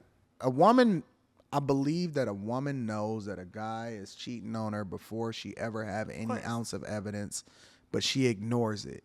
Why do they ignore it? Like, why do y'all ignore the thing that y'all know in your heart, or whatever? I don't even know what the fuck it is. I don't know what intuition is, that female intuition. It is something that's unique, and I have no clue where it comes from. Why do y'all ignore it, though? I think, like I said, I like to just speak for myself, because I don't know why other people feel the way they do. But I know for me, it was doubting myself, doubting that I actually knew, doubting that I was smart enough to be picking up on these microscopic, these breadcrumbs, like doubting my power. That's why, for me, it's like, you can tell when a man's not into you. You can tell when his mind is occupied. You can tell. Even if when he overcompensates. What do you mean? Like, sometimes if like, let's say for a man, he's cheating on you or entertaining bitches, sometimes it's like they'll make it seem like they're more into you than what they really are, because they just did some shit. So they're like, oh yeah, let me bend you over the counter and make it seem like I'm just all about you. But really, I'm just feeling guilty and want you to not fucking get on to me. So it's like, I think there's different tiers and it's like different reasons, and you just know. I just know I've denied my power and denied just my intelligence, just who I am as a woman, and that's why I let a lot slide for a long time. And then the reality is too is, okay, I think he's cheating on me. Are you really ready to like face that though? Are you really ready to present that to him, that you went through his phone when he was asleep? Are you really ready to even accept that you just went through someone's phone? Because then that's a whole thing of, why are you even with them if you can't trust them? Why are you invading their personal, private shit? Why are you guys together? What are you doing? This is a joke. Like, there's all these questions you gotta answer. So it's just like, I feel like a lot of times women leave no stone unturned and wait till the last straw and then are like, all right, fuck it, I'm gonna say something now. Now it's just getting blatant. It's just getting, I can't deny. Is it possible to maintain a healthy relationship with this level of visibility? I think so, but I feel like when I think about that, it would be a lot of reassurance, which I would be perfectly okay with reassuring someone. I don't know if my reassurance would be enough for someone to believe it. Why do you say that? Because you can tell a woman. You don't come off as the type of person that, you just seem like a genuinely authentic person. Like, what you see is what you get. Yeah. Right? If you ain't fucking with somebody, clearly you're I'm gonna tell them. Yeah. I'm not even gonna waste their time. I don't really understand the whole idea behind, it would have to be reassured. Like, you can kind of see exactly for what it is directly. You would think. And it's the same way. I feel like the best example I could give you is, you could tell a woman she's beautiful every single day. You could show her she's beautiful every single day. You can be attracted to her. You can make her feel wanted and all that shit every single day. But if she doesn't believe it, it's useless. And that's the same thing with men and their egos and believing they're worthy. I wouldn't even say it's an ego thing. It's believing I'm worthy of this good thing, and I'm not questioning it. I'm not sabotaging it. I'm worthy of this. Never in life have I said you deserve someone better. I've had a lot of guys tell me that. Ew, I would never say that. There's no better than me, bitch. You're never. Wait, you had a lot of guys tell you what? You deserve better than me. You deserve better than like them? Being the guy, like, you deserve a better guy than the guy that you with. Yes. And I'm like, you're so dumb. Why would you say that? I would never say that.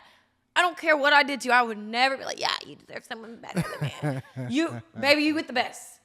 And I'm not about to play. But do you think that you're the most, like, you're the masculine one in the relationship? Not because I want to be, but yes. And that's why I'm like, I don't want to be Godzilla in a fucking relationship.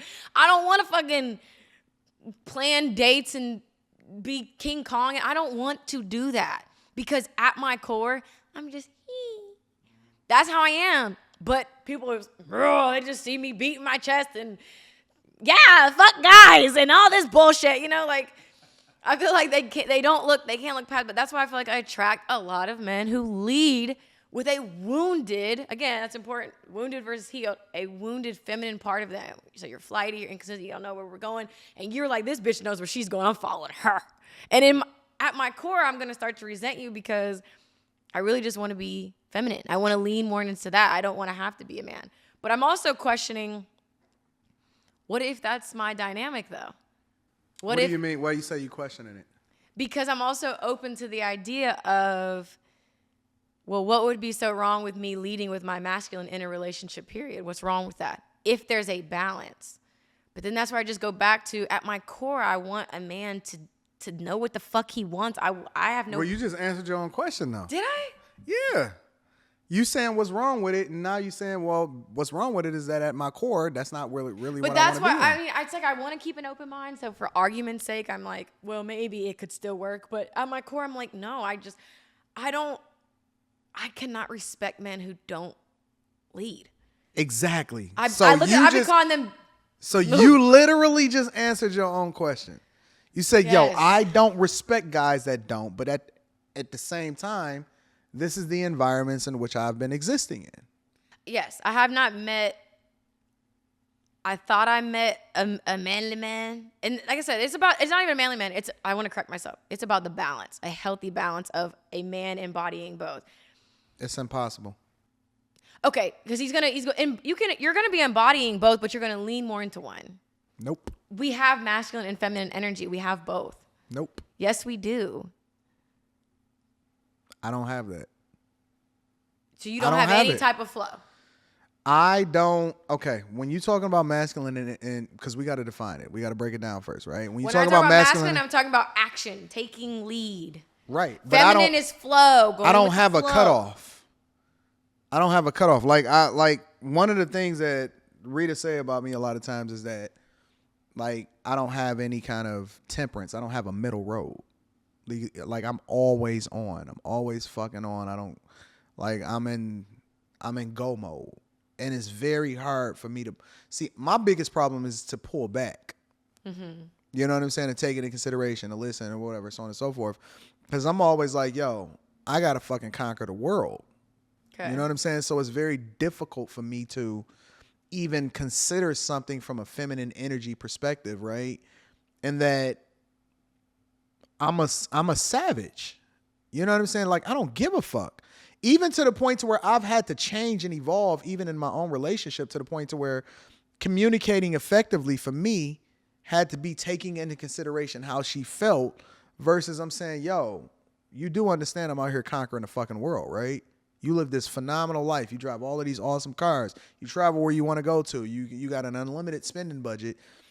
You know what I'm saying? I had to take into consideration. Maybe that's not, now all women want that. However, maybe that's not the thing that she's looking for at that time because she also wants to be listened to. Right? But yeah, because they're very fucking different. But most men that are looking to fucking conquer the world have a hard time coming back to that feminine energy part. Is that healthy? For us, it is. In a relationship, maybe not so much. When it comes to making money in business, it works to your advantage. Correct. But what's all the money in the world and traveling if you're not even fucking engaged in a conversation when I'm talking to you about my day or when I went to the nail salon? But that's you looking at it from a woman's perspective. It's hard for you to see it from a guy's perspective because we don't think like women. Well, most guys. Well, the best guys don't think like women. We don't think like women. Well, hold on. Because now you're associating Deep dive. Something different. Let's go. Because now you're mixing things, I feel like.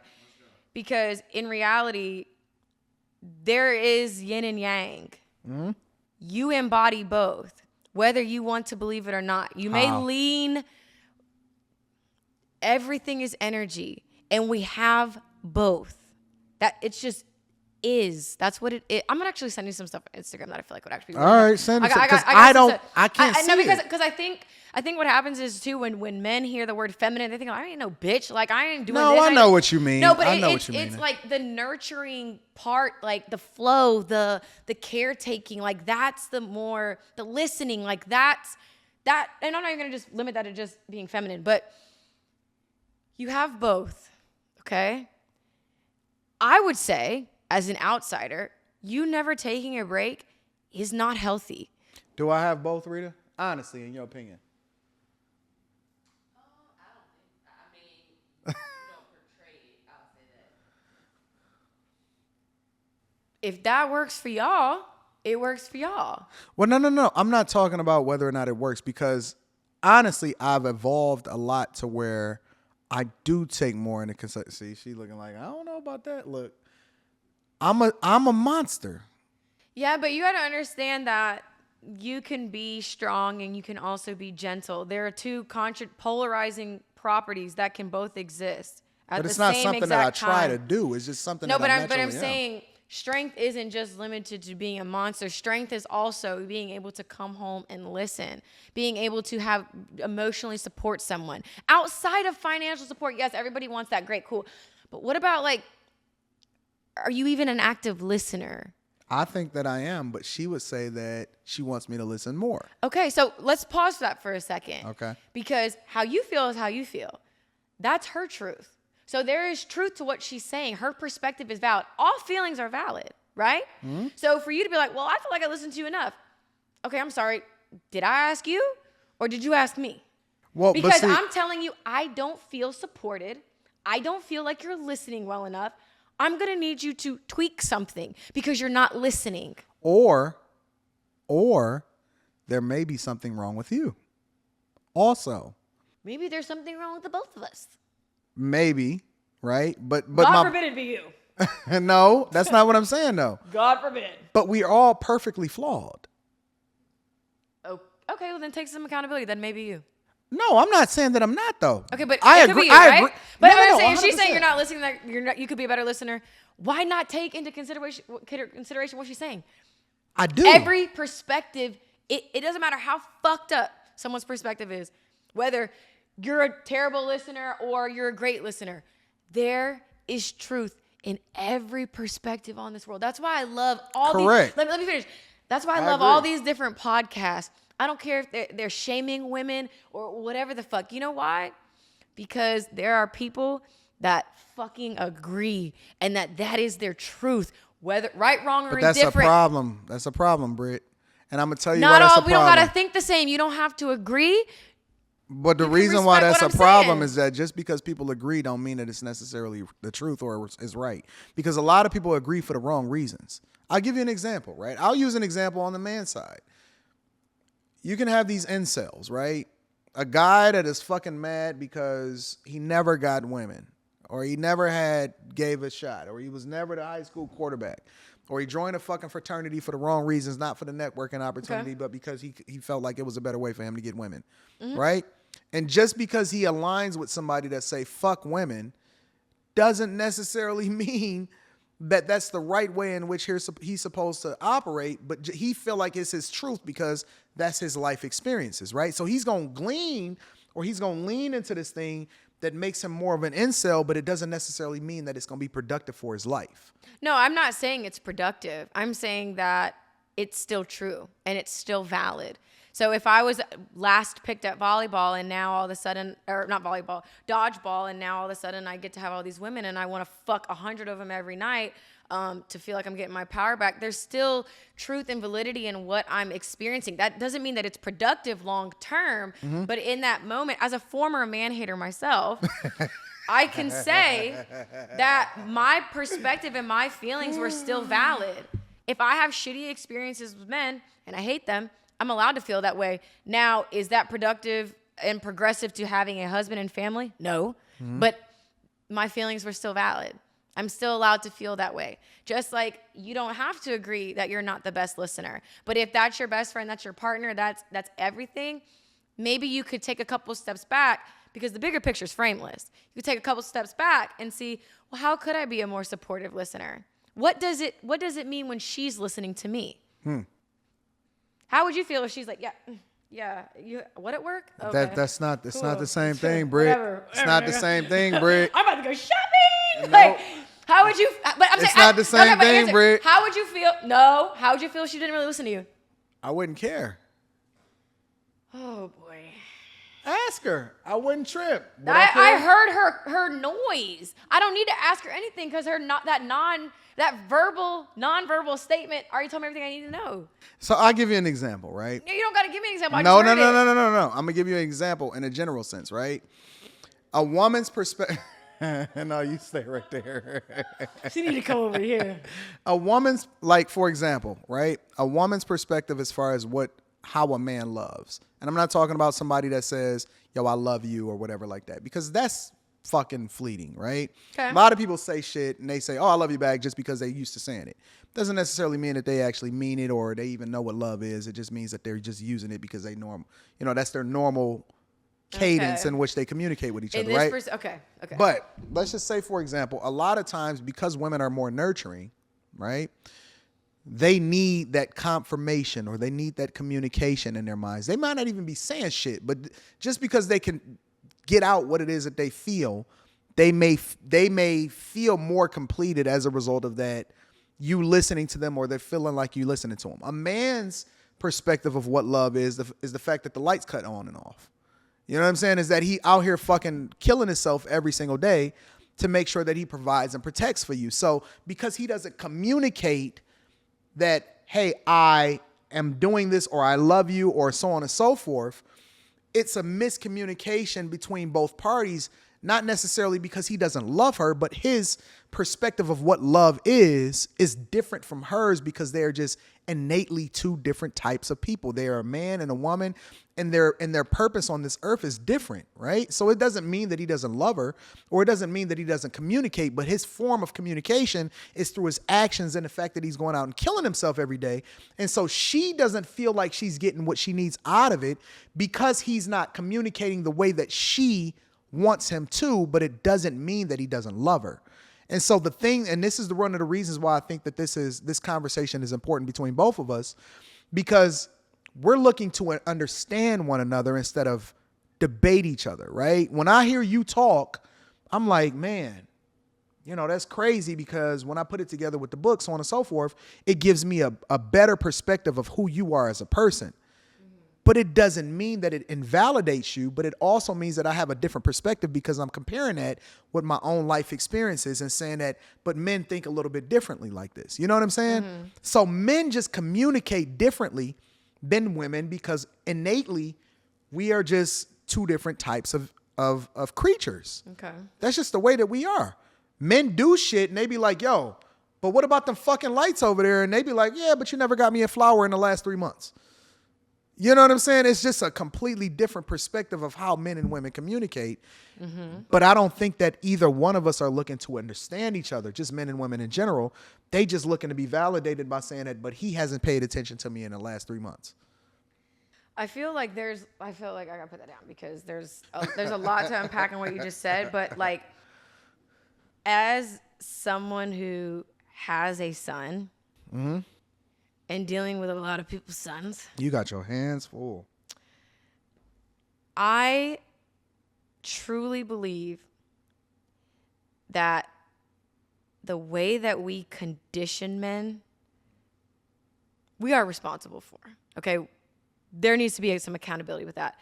There is a huge contrast with how, as young women, how we are taught to communicate our little hen huddles with our friends and being able to express ourselves. There is a huge gap that I feel like needs to be closed, because keeping lights on and engaging conversations, they are not the fucking same. One does not substitute for the other. I agree. And I feel like with my son, and men that I've dealt with, they have been brought up, because people got to take accountability what they're instilling in their children, in society as well.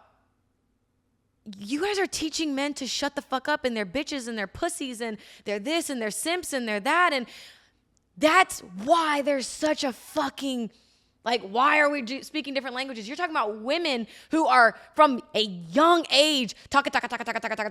And men, y'all, not saying nothing. Your only value is work hard, keep the lights on, and everything else will align. I can't imagine what that's like. My only value is if I fucking slave away, and then I come home resenting everybody in my life because why the fuck am I the only one working here? And then I'm supposed to want to talk about your pedicure? You don't give a fuck? Suck my dick. Right. But that's not, like, that's fucked up. Well, you know why it's fucked up, though? It's because the men that get chose are the ones that produce, and it's not the ones that are feeling. Okay. The men that are celebrated, the men that are lauded, the men that are championed, the men that are looked at with high esteem and get all of the accolades and all of that, they get that as a result of what they produce, not what they feel. Okay. And so you were right. You are 100% right, because there should be a balance, but we all fucking chasing something, and men innately chase greatness, right? That's their purpose. The goal is to be the best man that he could possibly be, and then that would translate, because then they feel like their love to the people that surround them is communicated by what it is that they provide for them. Because think about it. When women say what they want in a man, the first thing that come to their mind don't have nothing to fucking do with looks or any of that shit, right? It's provision and protection. Yeah. They want stability, right? They want all of that shit. Yeah. That comes with being great. On the flip side, right, what men are looking for in women have nothing to do. It's not the same. It's a completely different conversation. And so, and that's why I say that relationships in a general sense is just a sense of trying to understand each other, which I don't even think that that's what's happening on the internet today. I think that everybody is just trying to have a talking point to speak to a specific audience instead of trying to understand each other, which is why you're going to continue to have a gender war. Because nobody is looking to understand each other, right? Everybody is just looking to beat the fuck out of the woman. And blame. Yeah, 100%. Like, let's just blame men for this, or let's blame women for that. It's like you said, there's no understanding, like, how can we close that gap? Like, and in reality, men have feelings. Men have emotional needs. Why isn't that talked about? Why is it that nobody gives a fuck about men? I'm going to be real with you. Nobody cares about us. We understand that there's no safety net for us. And if you produce, you the king, and if you don't, you're a pauper. And nobody gives a fuck about that guy that is not producing. He can go suck a dick. That's it. That's it. It's the end of the road for him. Nobody cares about him at all. That's just real. Nobody cares about men. And we've accepted that. We know that that's just what society needs from us, and that's the end of the conversation. So we go out there and we fucking produce. Now y'all get all of the opportunity to be able to feel, grow, so on and so forth. Now y'all do get fucking killed for it nowadays, right? Because people do, you know what I'm saying? They talk shit about y'all. But at the same time, y'all have a lot more opportunity to be who it is that you want to be and experience and feel and grow, because we just know that that's who you are. But we don't have any safety nets. I would say that women, we would have to recognize our privilege of, I could leverage my beauty and my pussy and my uterus. And in reality, it's so flipped. Like, men are wanting to date, like they want the, or not date, they want the kids, legacy, they want the good looks, and they want sex. Like, and I think there's a few conversations I feel like I've had that, and women in exchange, you know, we want the stability, we want the protection, whatever. And I think that's where I can understand your perspective, because imagine a world where you don't have to worry about making six figures for a guy to want you. Yeah. If our careers suddenly were on the front line, oh, well, she's not this, she's not that, I'm not even looking her way. She only makes how much? She works where? Absolutely not. Then of course, why couldn't I put myself in those shoes and be like, oh, so then I'm only as good as my next job. So why wouldn't I make my whole life about work? Because that's the difference between men and women. That's why I feel like there's privileges with both that need to be acknowledged. You know what I mean? And I feel like I said, as a woman, yeah, men don't give a shit if you have $0 in your account or 100,000. They don't care. They don't care. Like, we don't. All right, that's fine. I'm gonna take care of you anyway, sweetie. Come on. Like, you know, and women, we're like, what the fuck? He's a bum. It's just total different energy. But that's a truth that exists in our society. Like, no, you are 100% right. I think that you are 100%. So I would be obsessively correct. working too. Even being in a masculine role, that's how sometimes I feel. And I'm not a man. I still have the privilege of being a fucking woman. I choose to work. I choose to do this. I mean, I feel like I have another choice, but I do have a choice. Everything's a choice. But yeah, I mean, I feel like, well, shit, if I can't keep the fucking lights on, like, what are we all Well, people don't believe that you have that burden. Yeah. They don't believe that you have that burden of being a human being and having to take care of yourself, and you have the responsibility over other people. Yeah. Well, they don't know a lot of shit about me. I feel like they've learned a lot already, but yeah, I mean, that's why sometimes it's hard to switch. If I'm a man all the time in my household, I provide, I'm a great husband. That's why I can spot a bitch ass nigga, because I'm a great man. I'm a great father. I'm a great husband. I'm a great all that. And now I'm trying to find that balance in my feminine so I can be a great wife, because I'm not gonna even say that, because cooking, cleaning, all that stuff, being present, nurturing, that's just about being present. It's not like just it's not cooking is a woman thing. It's just like being present and tending to and caretaking. That's more of the feminine. So I feel like I can be hands off in that way to where I'm trying to be more balanced, because then it translates to my love life where now I'm a fucking, king dingaling, and I'm attracting men who don't have no direction. Can I ask you a question?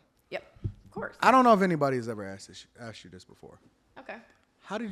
When did you determine, and how did you determine whether or not you wanted to have a kid or anything like that? You know what I'm saying? Truthful answer? Yeah, real Always. talk. Like, you always wanted a kid? No, I never wanted kids. I thought they were disgusting. I thought they were annoying. I thought they were an unnecessary expense. Now, however, because conditioning is a real thing in our society, from what women should be, how we shouldn't age, and then how men have to work to be worth something, I never forgot the comments that said, you're 26 with no kid, no family, no man wants to marry. You're 27 with no kid, no man wants to marry. No one's even gotten you pregnant. You've never even... I rushed myself. Really? Yeah. And I felt like having a kid would... I'm like, I did all this other stuff. Maybe this is what I'm missing. Maybe this is going to just like click and be the answer for me. And like, maybe like, yeah, like this is what I'm missing out on. Now I just got to check off mom. And I thought for the longest time I wanted to be the mom that was like cutting up the triangle peanut butter sandwiches and shit. I don't want to fucking be at home. What do you want to do? What do you want? I want to work. I want to create. I want to be. I love to provide. And I'm not opposed to the root of that hyper independence being that fear of like trusting a man, but it is a part of it. I don't know what that looks like if I balance it out, if I still would naturally want to work. But I thought having my son, like, it was just gonna, I don't know, all like make sense. Would you have another kid? Considering that you just said that, yo, I want to create, I want to work, I want to be awesome, all of this type of stuff. I think that me personally, having a daughter and then making the decision that I was only going to have one kid, I've also taken into consideration what my future is, and I know that I have more capacity to do more things because, she is older and she is in high school and stuff right now, right? Would you have another kid considering that you do want to be, you do have dreams, you do have things that you want to accomplish, business opportunities, you want to work, you are, a very, very firecrackery type of person, right? Would you have another kid considering that though? I feel like even talking to you guys today about how intentional you all were, and that, obviously I don't know the ins and outs of y'all's relationship, but I feel like, okay, well, y'all have the perfect ideal setup. Mm-hmm. And they intentionally, consciously chose to only have one kid. Yep. There's nothing wrong with that. Why do y'all need to have 4 just because you can afford it? Mm-hmm. Like, what do you want? Like, take out what society thinks you guys should be doing. And I think, like, when I even just integrating that perspective, it almost makes me feel comfortable just having one kid. Yeah. Because a part of me feels like if I don't want more kids, if I don't leverage my uterus, am I still going to have the same opportunity at love? And when I think about having more kids or not, it comes down to like, well, Brittany, you're probably going to meet a lot of guys who want kids. So that's a deal breaker for many people. Are you okay with that? Are you okay with it? I'm still navigating I'm still navigating through heartbreak. Are you? Betrayal. I mean, I feel like I went through so much when I was pregnant, and I can't even say, yeah, if a guy married me tomorrow, I'd be ready to pop out a baby for him. Is that even the goal though? Is the goal marriage, or what's the goal? Because let me tell you how I see you. Can I tell you how I see you? With my honest to God, hand on my father's grave perspective of what I see you, right? I think you are one of the most beautiful people that I've ever met, and I'm not talking about physically. I don't see you the same way that everybody sees you. I see you for who you truly are as far as how you communicate, you know what I'm saying, your vulnerability, the conversations that we've had off camera, even the reactions that you've had when you've asked me certain questions or when we were walking in and you're like, really, y'all did this or whatever, so on and so forth. Like, I see you differently than everybody else may be perceiving you, right? And so now I'm just curious. I'm genuinely, honest to God, curious as to what you want. Because I think you know who you are. I think you know who you're capable of being. I think you know what your superpowers are. I think you know what your energy projects and things like that, and what the possibilities are.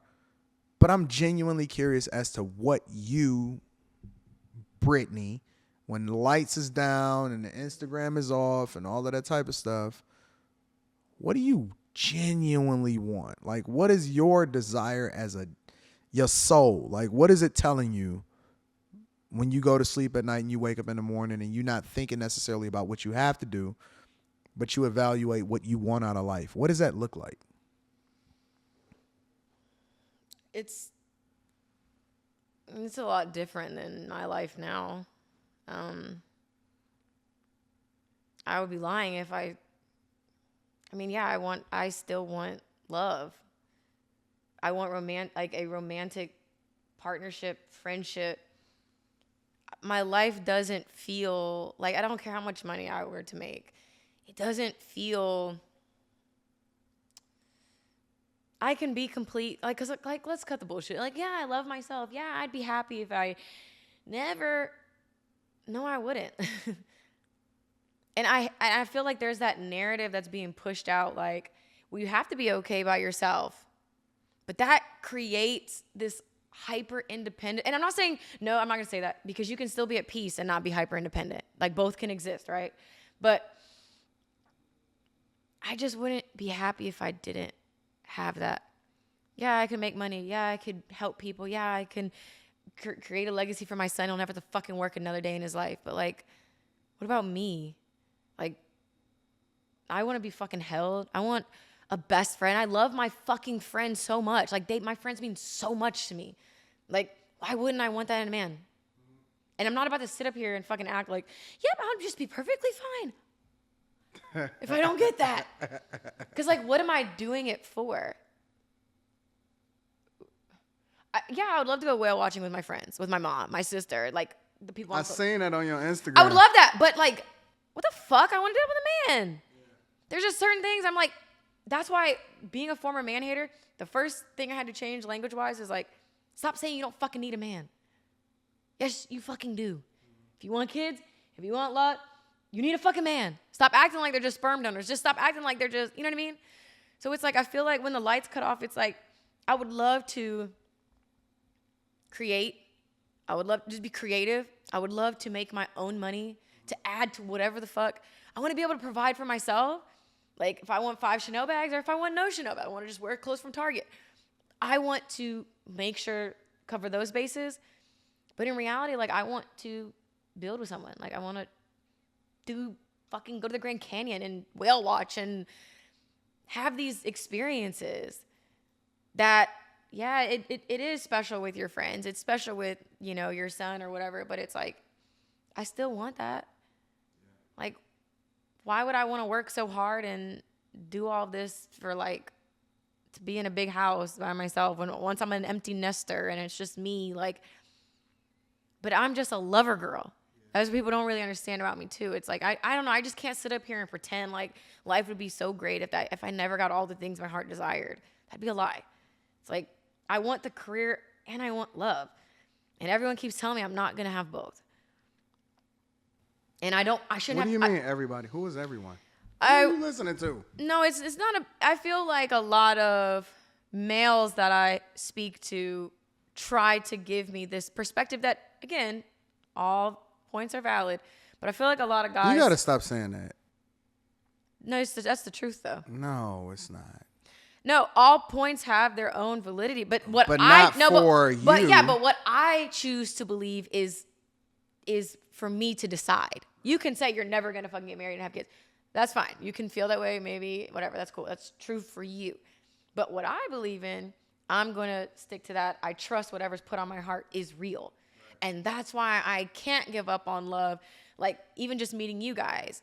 And then there's a wedding going on at the hotel. Yeah. It's just these little signs that the right people will see me. The right person, the right man, he will see me. But I'm not supposed to skip to page 237. Right now I'm on page 111. And I got to stay here and be at peace with this life I'm creating. I should go whale watching right now. Next month, next week, I should go. I shouldn't wait for a guy to do that. But I think just to answer your question, it's like I want career and love, home life. I don't want to have to trade off one for the other. I don't know what that guy looks like. I don't think he's a fucking unicorn, but I think it's going to require me to get my ducks in a row. Actually, I don't even think it needs that. I think I'm just going to have to be at peace. I don't know. I don't fucking know shit. I don't think you're going to have to I don't know. get your ducks in a row because I don't I think don't even know what I don't even know what it would take. I don't know. But that's what I'm saying. I don't fucking know. Because it doesn't matter what type of guy it is. It's about his intentions, where he's trying to go. Yeah. Status, no status, I don't fucking care. I don't fucking know that answer. Like, literally all my friends, even my sister, she's like, I'm so curious to see the guy that you end up marrying. Everybody's like, I wonder what this guy's going to be like. And I'm like, bitch, me too. Mm-hmm. I can't even begin to like put what he does, what he looks like, what he acts like. I don't fucking know. I don't know what that would fucking take. I don't know. I almost think that if you were to find that space where you wind up getting married, and I know you saying that, I can, why would we sacrifice? I think that we can have it all. I think that when you do get married, that you kind of calm down into this feminine energy that I'm afraid that your creative juices will probably stop flowing as much because you'll be comfortable and you'll be happy. That's what's happened in the past. So what you're saying is absolutely true. Right. I don't feel as inspired to. I'm almost more useful single. Because that they say that women that are single are much more successful from a financial perspective. Because I don't know if it's just because they work harder or whatever. Women that are single are generally more successful than women that are, Yeah. I mean, I know when I was in a relationship, even recently, I don't got to post shit. I don't have nothing to say to y'all. Mm-hmm. Not posting on IGTV, or, at the time when those were popular. I don't have shit to say to y'all. Y'all figure the fuck out. Do you, do you worry about, let's just say, for example, if you was to interact with a guy or you was to meet a guy or you decide that, I want to rock with this guy or I want to give him a chance. Do you worry about him clout chasing or something like that? Him taking a picture or posting it. You know what I'm saying? Do you worry about any of that? Because I know that when I'm assuming, and correct me, part of the attraction of talking to a person that is of a higher caliber is that they have just as much to lose as you. Yeah. You know what I'm saying? Like that illusion. Like, oh, they have a lot going on. I have a lot going on. We're safe. Right. But. So do you worry about that subconsciously or consciously? Do you worry about the idea? There's some judgment there. Yeah. Do you worry about the idea of responding to a DM that you may be interested in, but like, nah, fuck that?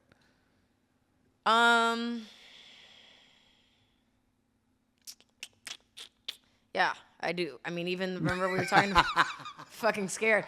You're going to scare. Because, I'm not going to lie, there's been some guys, just, I don't really know what they did, but there were guys that I responded to because I thought they were hot. Fuck. I mean, what are we talking about? Can't see your personality from Instagram, really. I replied to them. This one guy in particular I'm still sad about. I was like rating all these guys on my story. And this one guy, I thought he was so fine. And he DM'd me. And I was like, oh, it's lit. Like, he's cute as fuck. Like, maybe, I don't know, he's gonna be my husband. Yeah. And then he posted the DM that he sent me.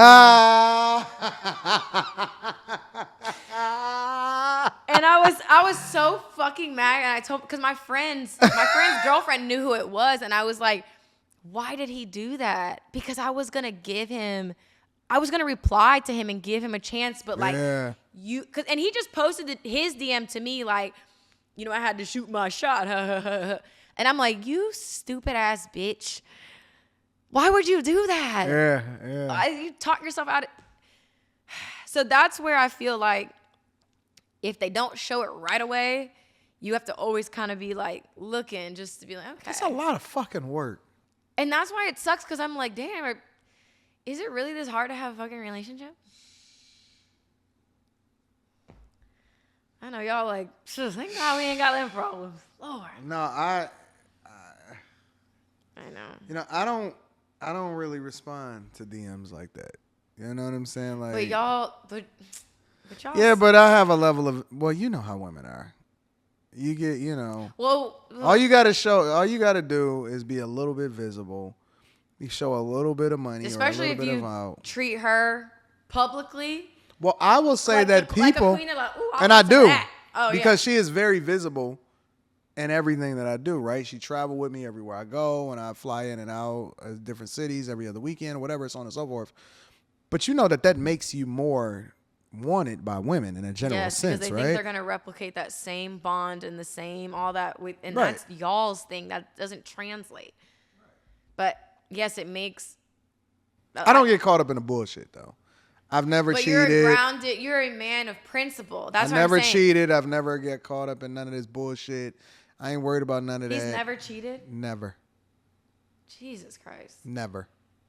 There is not one woman in the world that can say that Anton has ever stepped out on his marriage. Not one. Not one fucking woman that could ever say that. See, that's why I feel like people can't give up on love. It exists, but I'm not saying it's going to be easy. It may take you some time to him. No, it's not. It's not hard.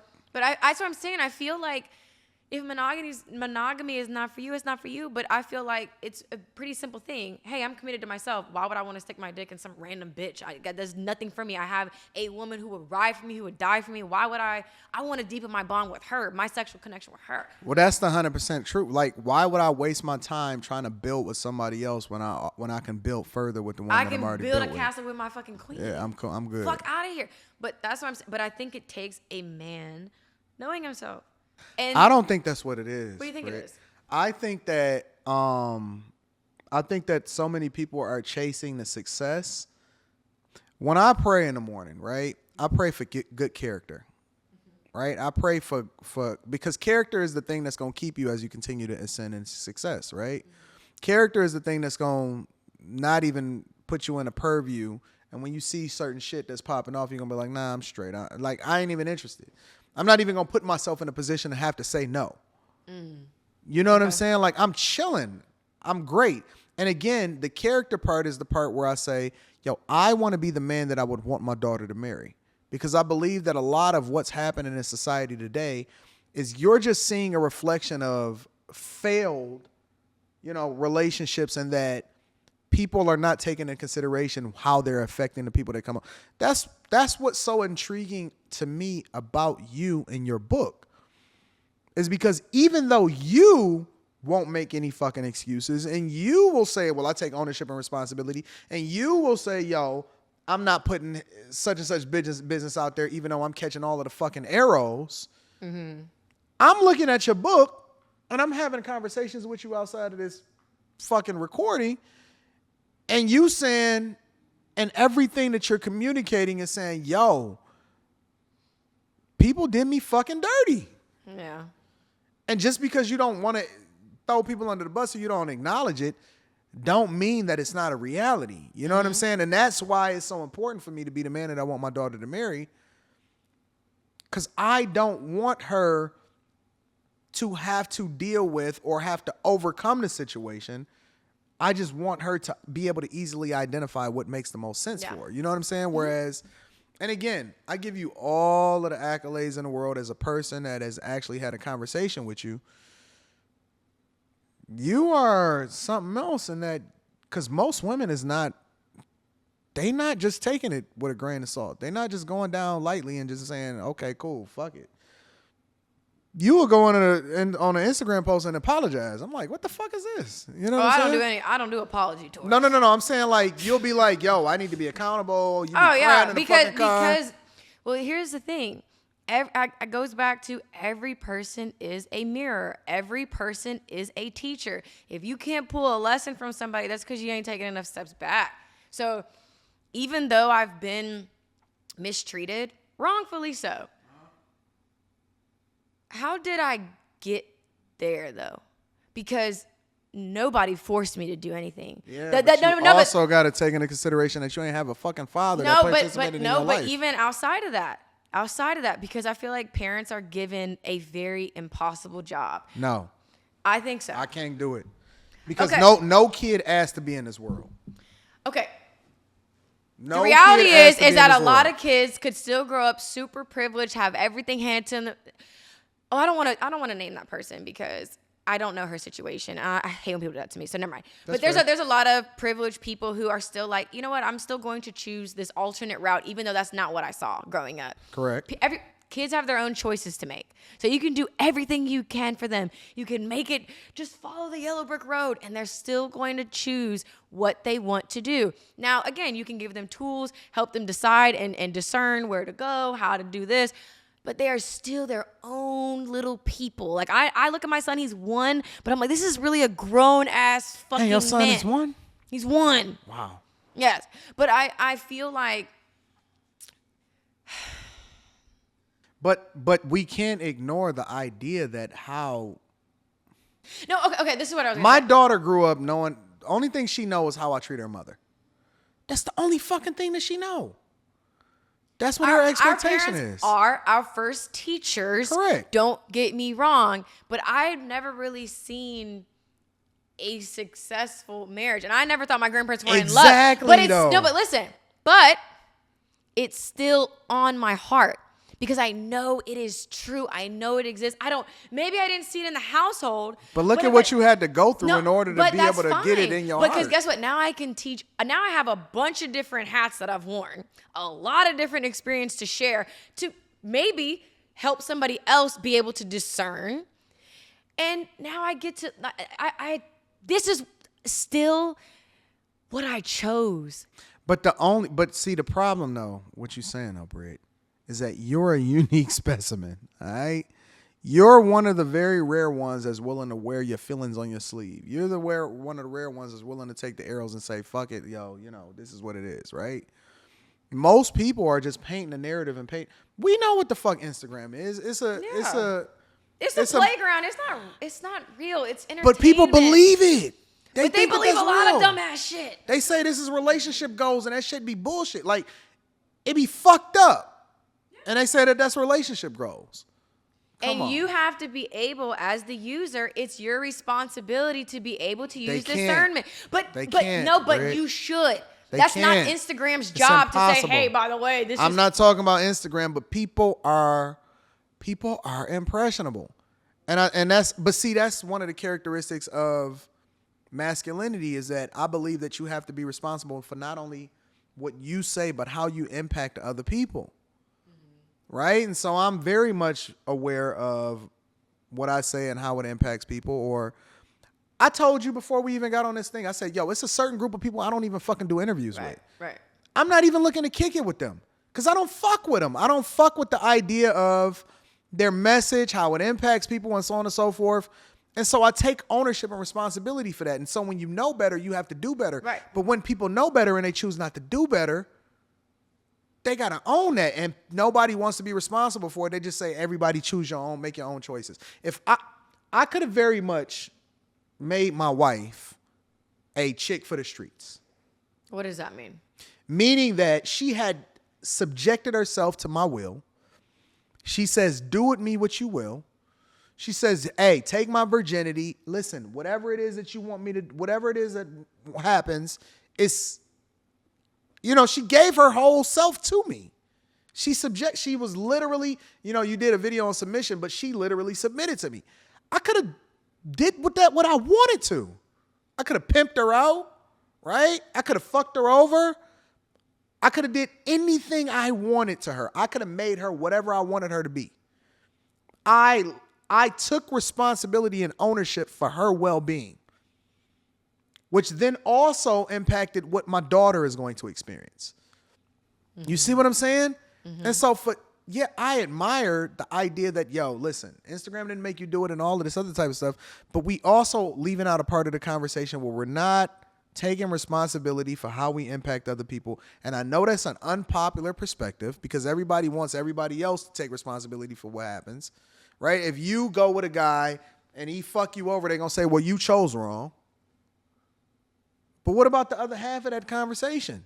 I agree with that. I mean, I feel like there is another half to that conversation we have to talk about, because is anybody out here hurting anybody? Like, it's like, where does that come from? What does that do for you? Facts. I totally agree with that. I guess for me, it's like, when I think about being so misunderstood, when I think about this long, treacherous, scenic route to, maybe it could have been avoided if I had a great dad. I love my dad now. We have a great relationship now. But, like, maybe it could have been avoided. We don't got to play those maybe, coulda, woulda, shoulda. If the dog wouldn't have stopped the shit, he would have caught the rabbit. But I feel like I don't question what I've been through. I just pass along the wisdom. And I feel like, again, depending on what people believe in, God, creator, source, universe, nothing, whatever, you can't really pick how you're going to be utilized. And I feel like in my heart, I don't know, again, I can't tell you what he looks like, when it's gonna be 20 years from now, 2 months from now. I feel like I am being used as an example of a woman being literally stoned to death in every way, broken down, degraded on a consistent basis, and still rising from the ashes, still believing in love, still choosing the road less traveled. And there may not be a Mr. Wonderful at the end of the tunnel, but it's like, I'm going through this to at least share my message. I'm hoping Mr. Wonderful is at the end of the tunnel. Like, an ideal world, that's what I would love for that to be. But what does a world look like if there is no Mr. Wonderful? All I can say is I have always questioned, why am I like this? Why can't I just be different? Why couldn't I just stayed in school and not like to wear shorts up my ass? And why couldn't I just be more like simple? But this is how I'm wired. And I try to explain that to even Kevin when him and I did that interview. I'm like, I'm the girl that wants to stand on the bar and go crazy. And that's at my core who I am. I'm a wild heart. I'm a brave heart and I'm a wild heart. And I cannot change my internal wiring. It goes against like nature, like who I am biologically. So instead of questioning it, trying to contain it, shaming myself into something I'm not, I don't know where this takes me. I don't know what I'm supposed to fucking be doing. I don't know if I don't know. I'm just following my heart and I'm trusting that it's going to take me to wherever I need to go. And along the way, I'll get whatever gems I need, whether Mr. Wonderful is there or not. I got all this life experience. I meet amazing people like you guys. I get to now integrate this perspective of not shaming myself if I only want one kid, not believing in love. I can say that I actually know 2 men now. You're the second one that are faithful to their wife, love their wife, and their wife's not over there like, oh my God, he's lying. Like, you can literally see life being spoken into you both, being poured into you both. That's exactly why I'm never going to give up and why I'm going to keep preaching my message, why I'm going to keep trucking wherever it takes me and just trust it's going to end however it's going to end. I don't know. Well, listen, I got your back. Thank you. I know y'all got my back. Real talk. Like, I don't move based off of what popular opinion is. I move based off of what the fuck I want to do because I'm a self-made and I don't give a fuck what nobody say. Like, you can't censor me. I'm going to do what I want to do when I want to do it. Let me ask you one last question. Okay. That's the last question I got for you. Okay. All right. Considering all that you've been through and your story and how much you've shared with people online and things like that, and how transparent you are and all of the different things that you've been through, what would you say to your future son? right? Let's just say hypothetically, he's going to see this, you know, and this is going to help him to understand where you were mentally at this point in your life when he was 1 year old.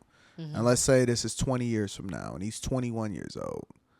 What would you say? What is it that you would communicate to him in this moment right here, right now? I love a good cliche. I feel like despite what it looks like on paper, like people's opinion, whatever, I would say that I feel why I know I am so unique. And what I would want to tell my son is really simple, and that's to follow your heart. I have more fucking courage in my big toe than a lot of people do in their entire fucking body. And I will put my heart on the line in business, in friendships, in love, and whatever the fuck. And I don't care what it looks like. You can drop it down and slice it in half. You can stomp on it. You can take your foot and scrape it across the ground. But at least I can say I fucking gave it my all. And that's more than what most people will ever be able to say in this lifetime. And I feel like if my son just follows his heart and just follows that, he'll be good. Whatever he's meant to experience and see, it will all come full circle. But you have to follow. That's the first thing. You have to trust your heart. What's on your heart? And even this interview, I knew it even though I was scared and I was so judging you, like, oh my God, this guy's about to be a fucking asshole. I knew on my heart that this was the beginning. Oof. I knew that this was the beginning of me being on the right path, you know? Because I had to go through all that to be able to feel and be here. And that's just kind of where I'm at, is like I'm strong because I follow my heart and I can cry in the car and show it to millions of people. I don't care. And it took me having to break down all those walls and that judgment and keep putting myself out there, because like at first I really didn't want to interview with you. I was scared. I'm like, I don't really want to be talked to a certain way. And like I've gained so much by just trusting that like this aligned for a reason. I'm going to go to Detroit. I don't even like Detroit. I'm going to be honest. No, let's be real. I like that. I'm not a big fan of Detroit when I have been here. So it's like, it just goes to show like you can never fucking hang your hat up just yet. Like, hold on, because there's more to this. And you guys reassured so much for me. And I just feel like y'all's existence, if we never fucking see each other again, like you guys changed. Nah, that's not happening. But I'm saying you guys already changed and integrated a perspective I can now share, and like even just with myself. So it's like, follow your heart. Well, I will tell people that, listen, I think that y'all need to do a deeper dive into who Britt is. And y'all can't fucking call her Britt. Like, you call her Brittany, right? But I think that y'all need to read her book. I read her book and I took a completely different perspective from it, because it helped me to understand her instead of trying to judge her, right? I think that a lot of times we don't realize that we're more alike than we are different. But more importantly, I just want to thank you for allowing me, or trusting me, or trusting your intuition, or even giving me the opportunity to even be able to kick it with you. All three. Right? Because now I can change your perspective, and now I can change your narrative. And hopefully I can add as much value into your life as you're adding into everybody else. Because I do believe that a lot of times the strong friend is the one that catches the bad end of the stick, right? You the one that's there for everybody else, and then it's like you got to fucking go to sleep every night. Nobody is there for you, right? So I got your back. I don't give a fuck about what nobody say. I got your back. I think that you are awesome. I think that you dope, and you are always going to be able to lean on me and Rita for anything that you need, all right? Yay. So I love you. I love baby y'all girl? So much. Not y'all making me, I was like, I just want to thank you guys though, too, because I just feel like I know like this is like becoming now like a thank you speech, but like, No, I mean, we just kicking it. no, like just I vibing. really feel like it's just so beautiful to see this. And I feel like as a child, like I've always like wanted, like even just hearing this stuff, how you have everything set up for your guys' daughters, like your daughter, and even just allowing me in your guys' home Yeah.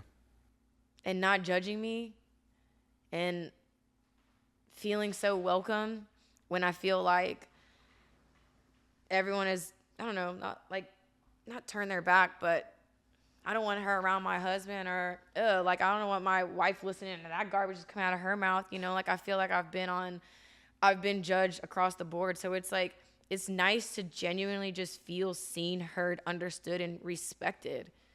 Like, it's really beautiful, and I'm just so happy I met you guys. And it just confirms that I know I'm on the right fucking path if I'm aligning with people like this. You know, Rita's the one that bought the book for me. Are you serious? Oh my God. She the one that bought the book. She was like, hey, you gotta read this, Anton. Really? Before she read it, she bought it and she gave it to me. Real talk. That's real talk. No, So no what cap. made you buy it? Because I like to get to know people who they really are. Like, I don't just take what I see online, because I know people only put, certain things that they want you to see online. And I just felt like it was more to you than what online portrays, if that makes sense. It does. That like makes me feel really good, actually. Yeah, she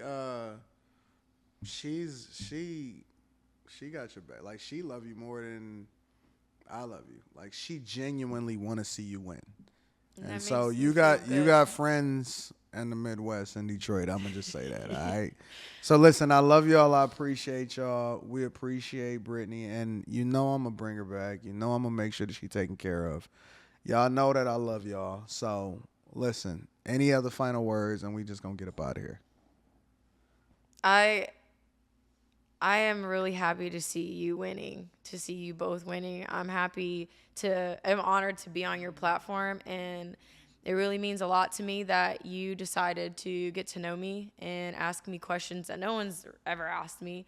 And you made a difference in my life. You guys did. We getting up out of here. We Yeah. not gonna. I'm gonna holler at y'all I can later. keep going back and forth with Peace. y'all. I just love y'all. I love y'all. Thank you We'll guys. holler at y'all later. Peace.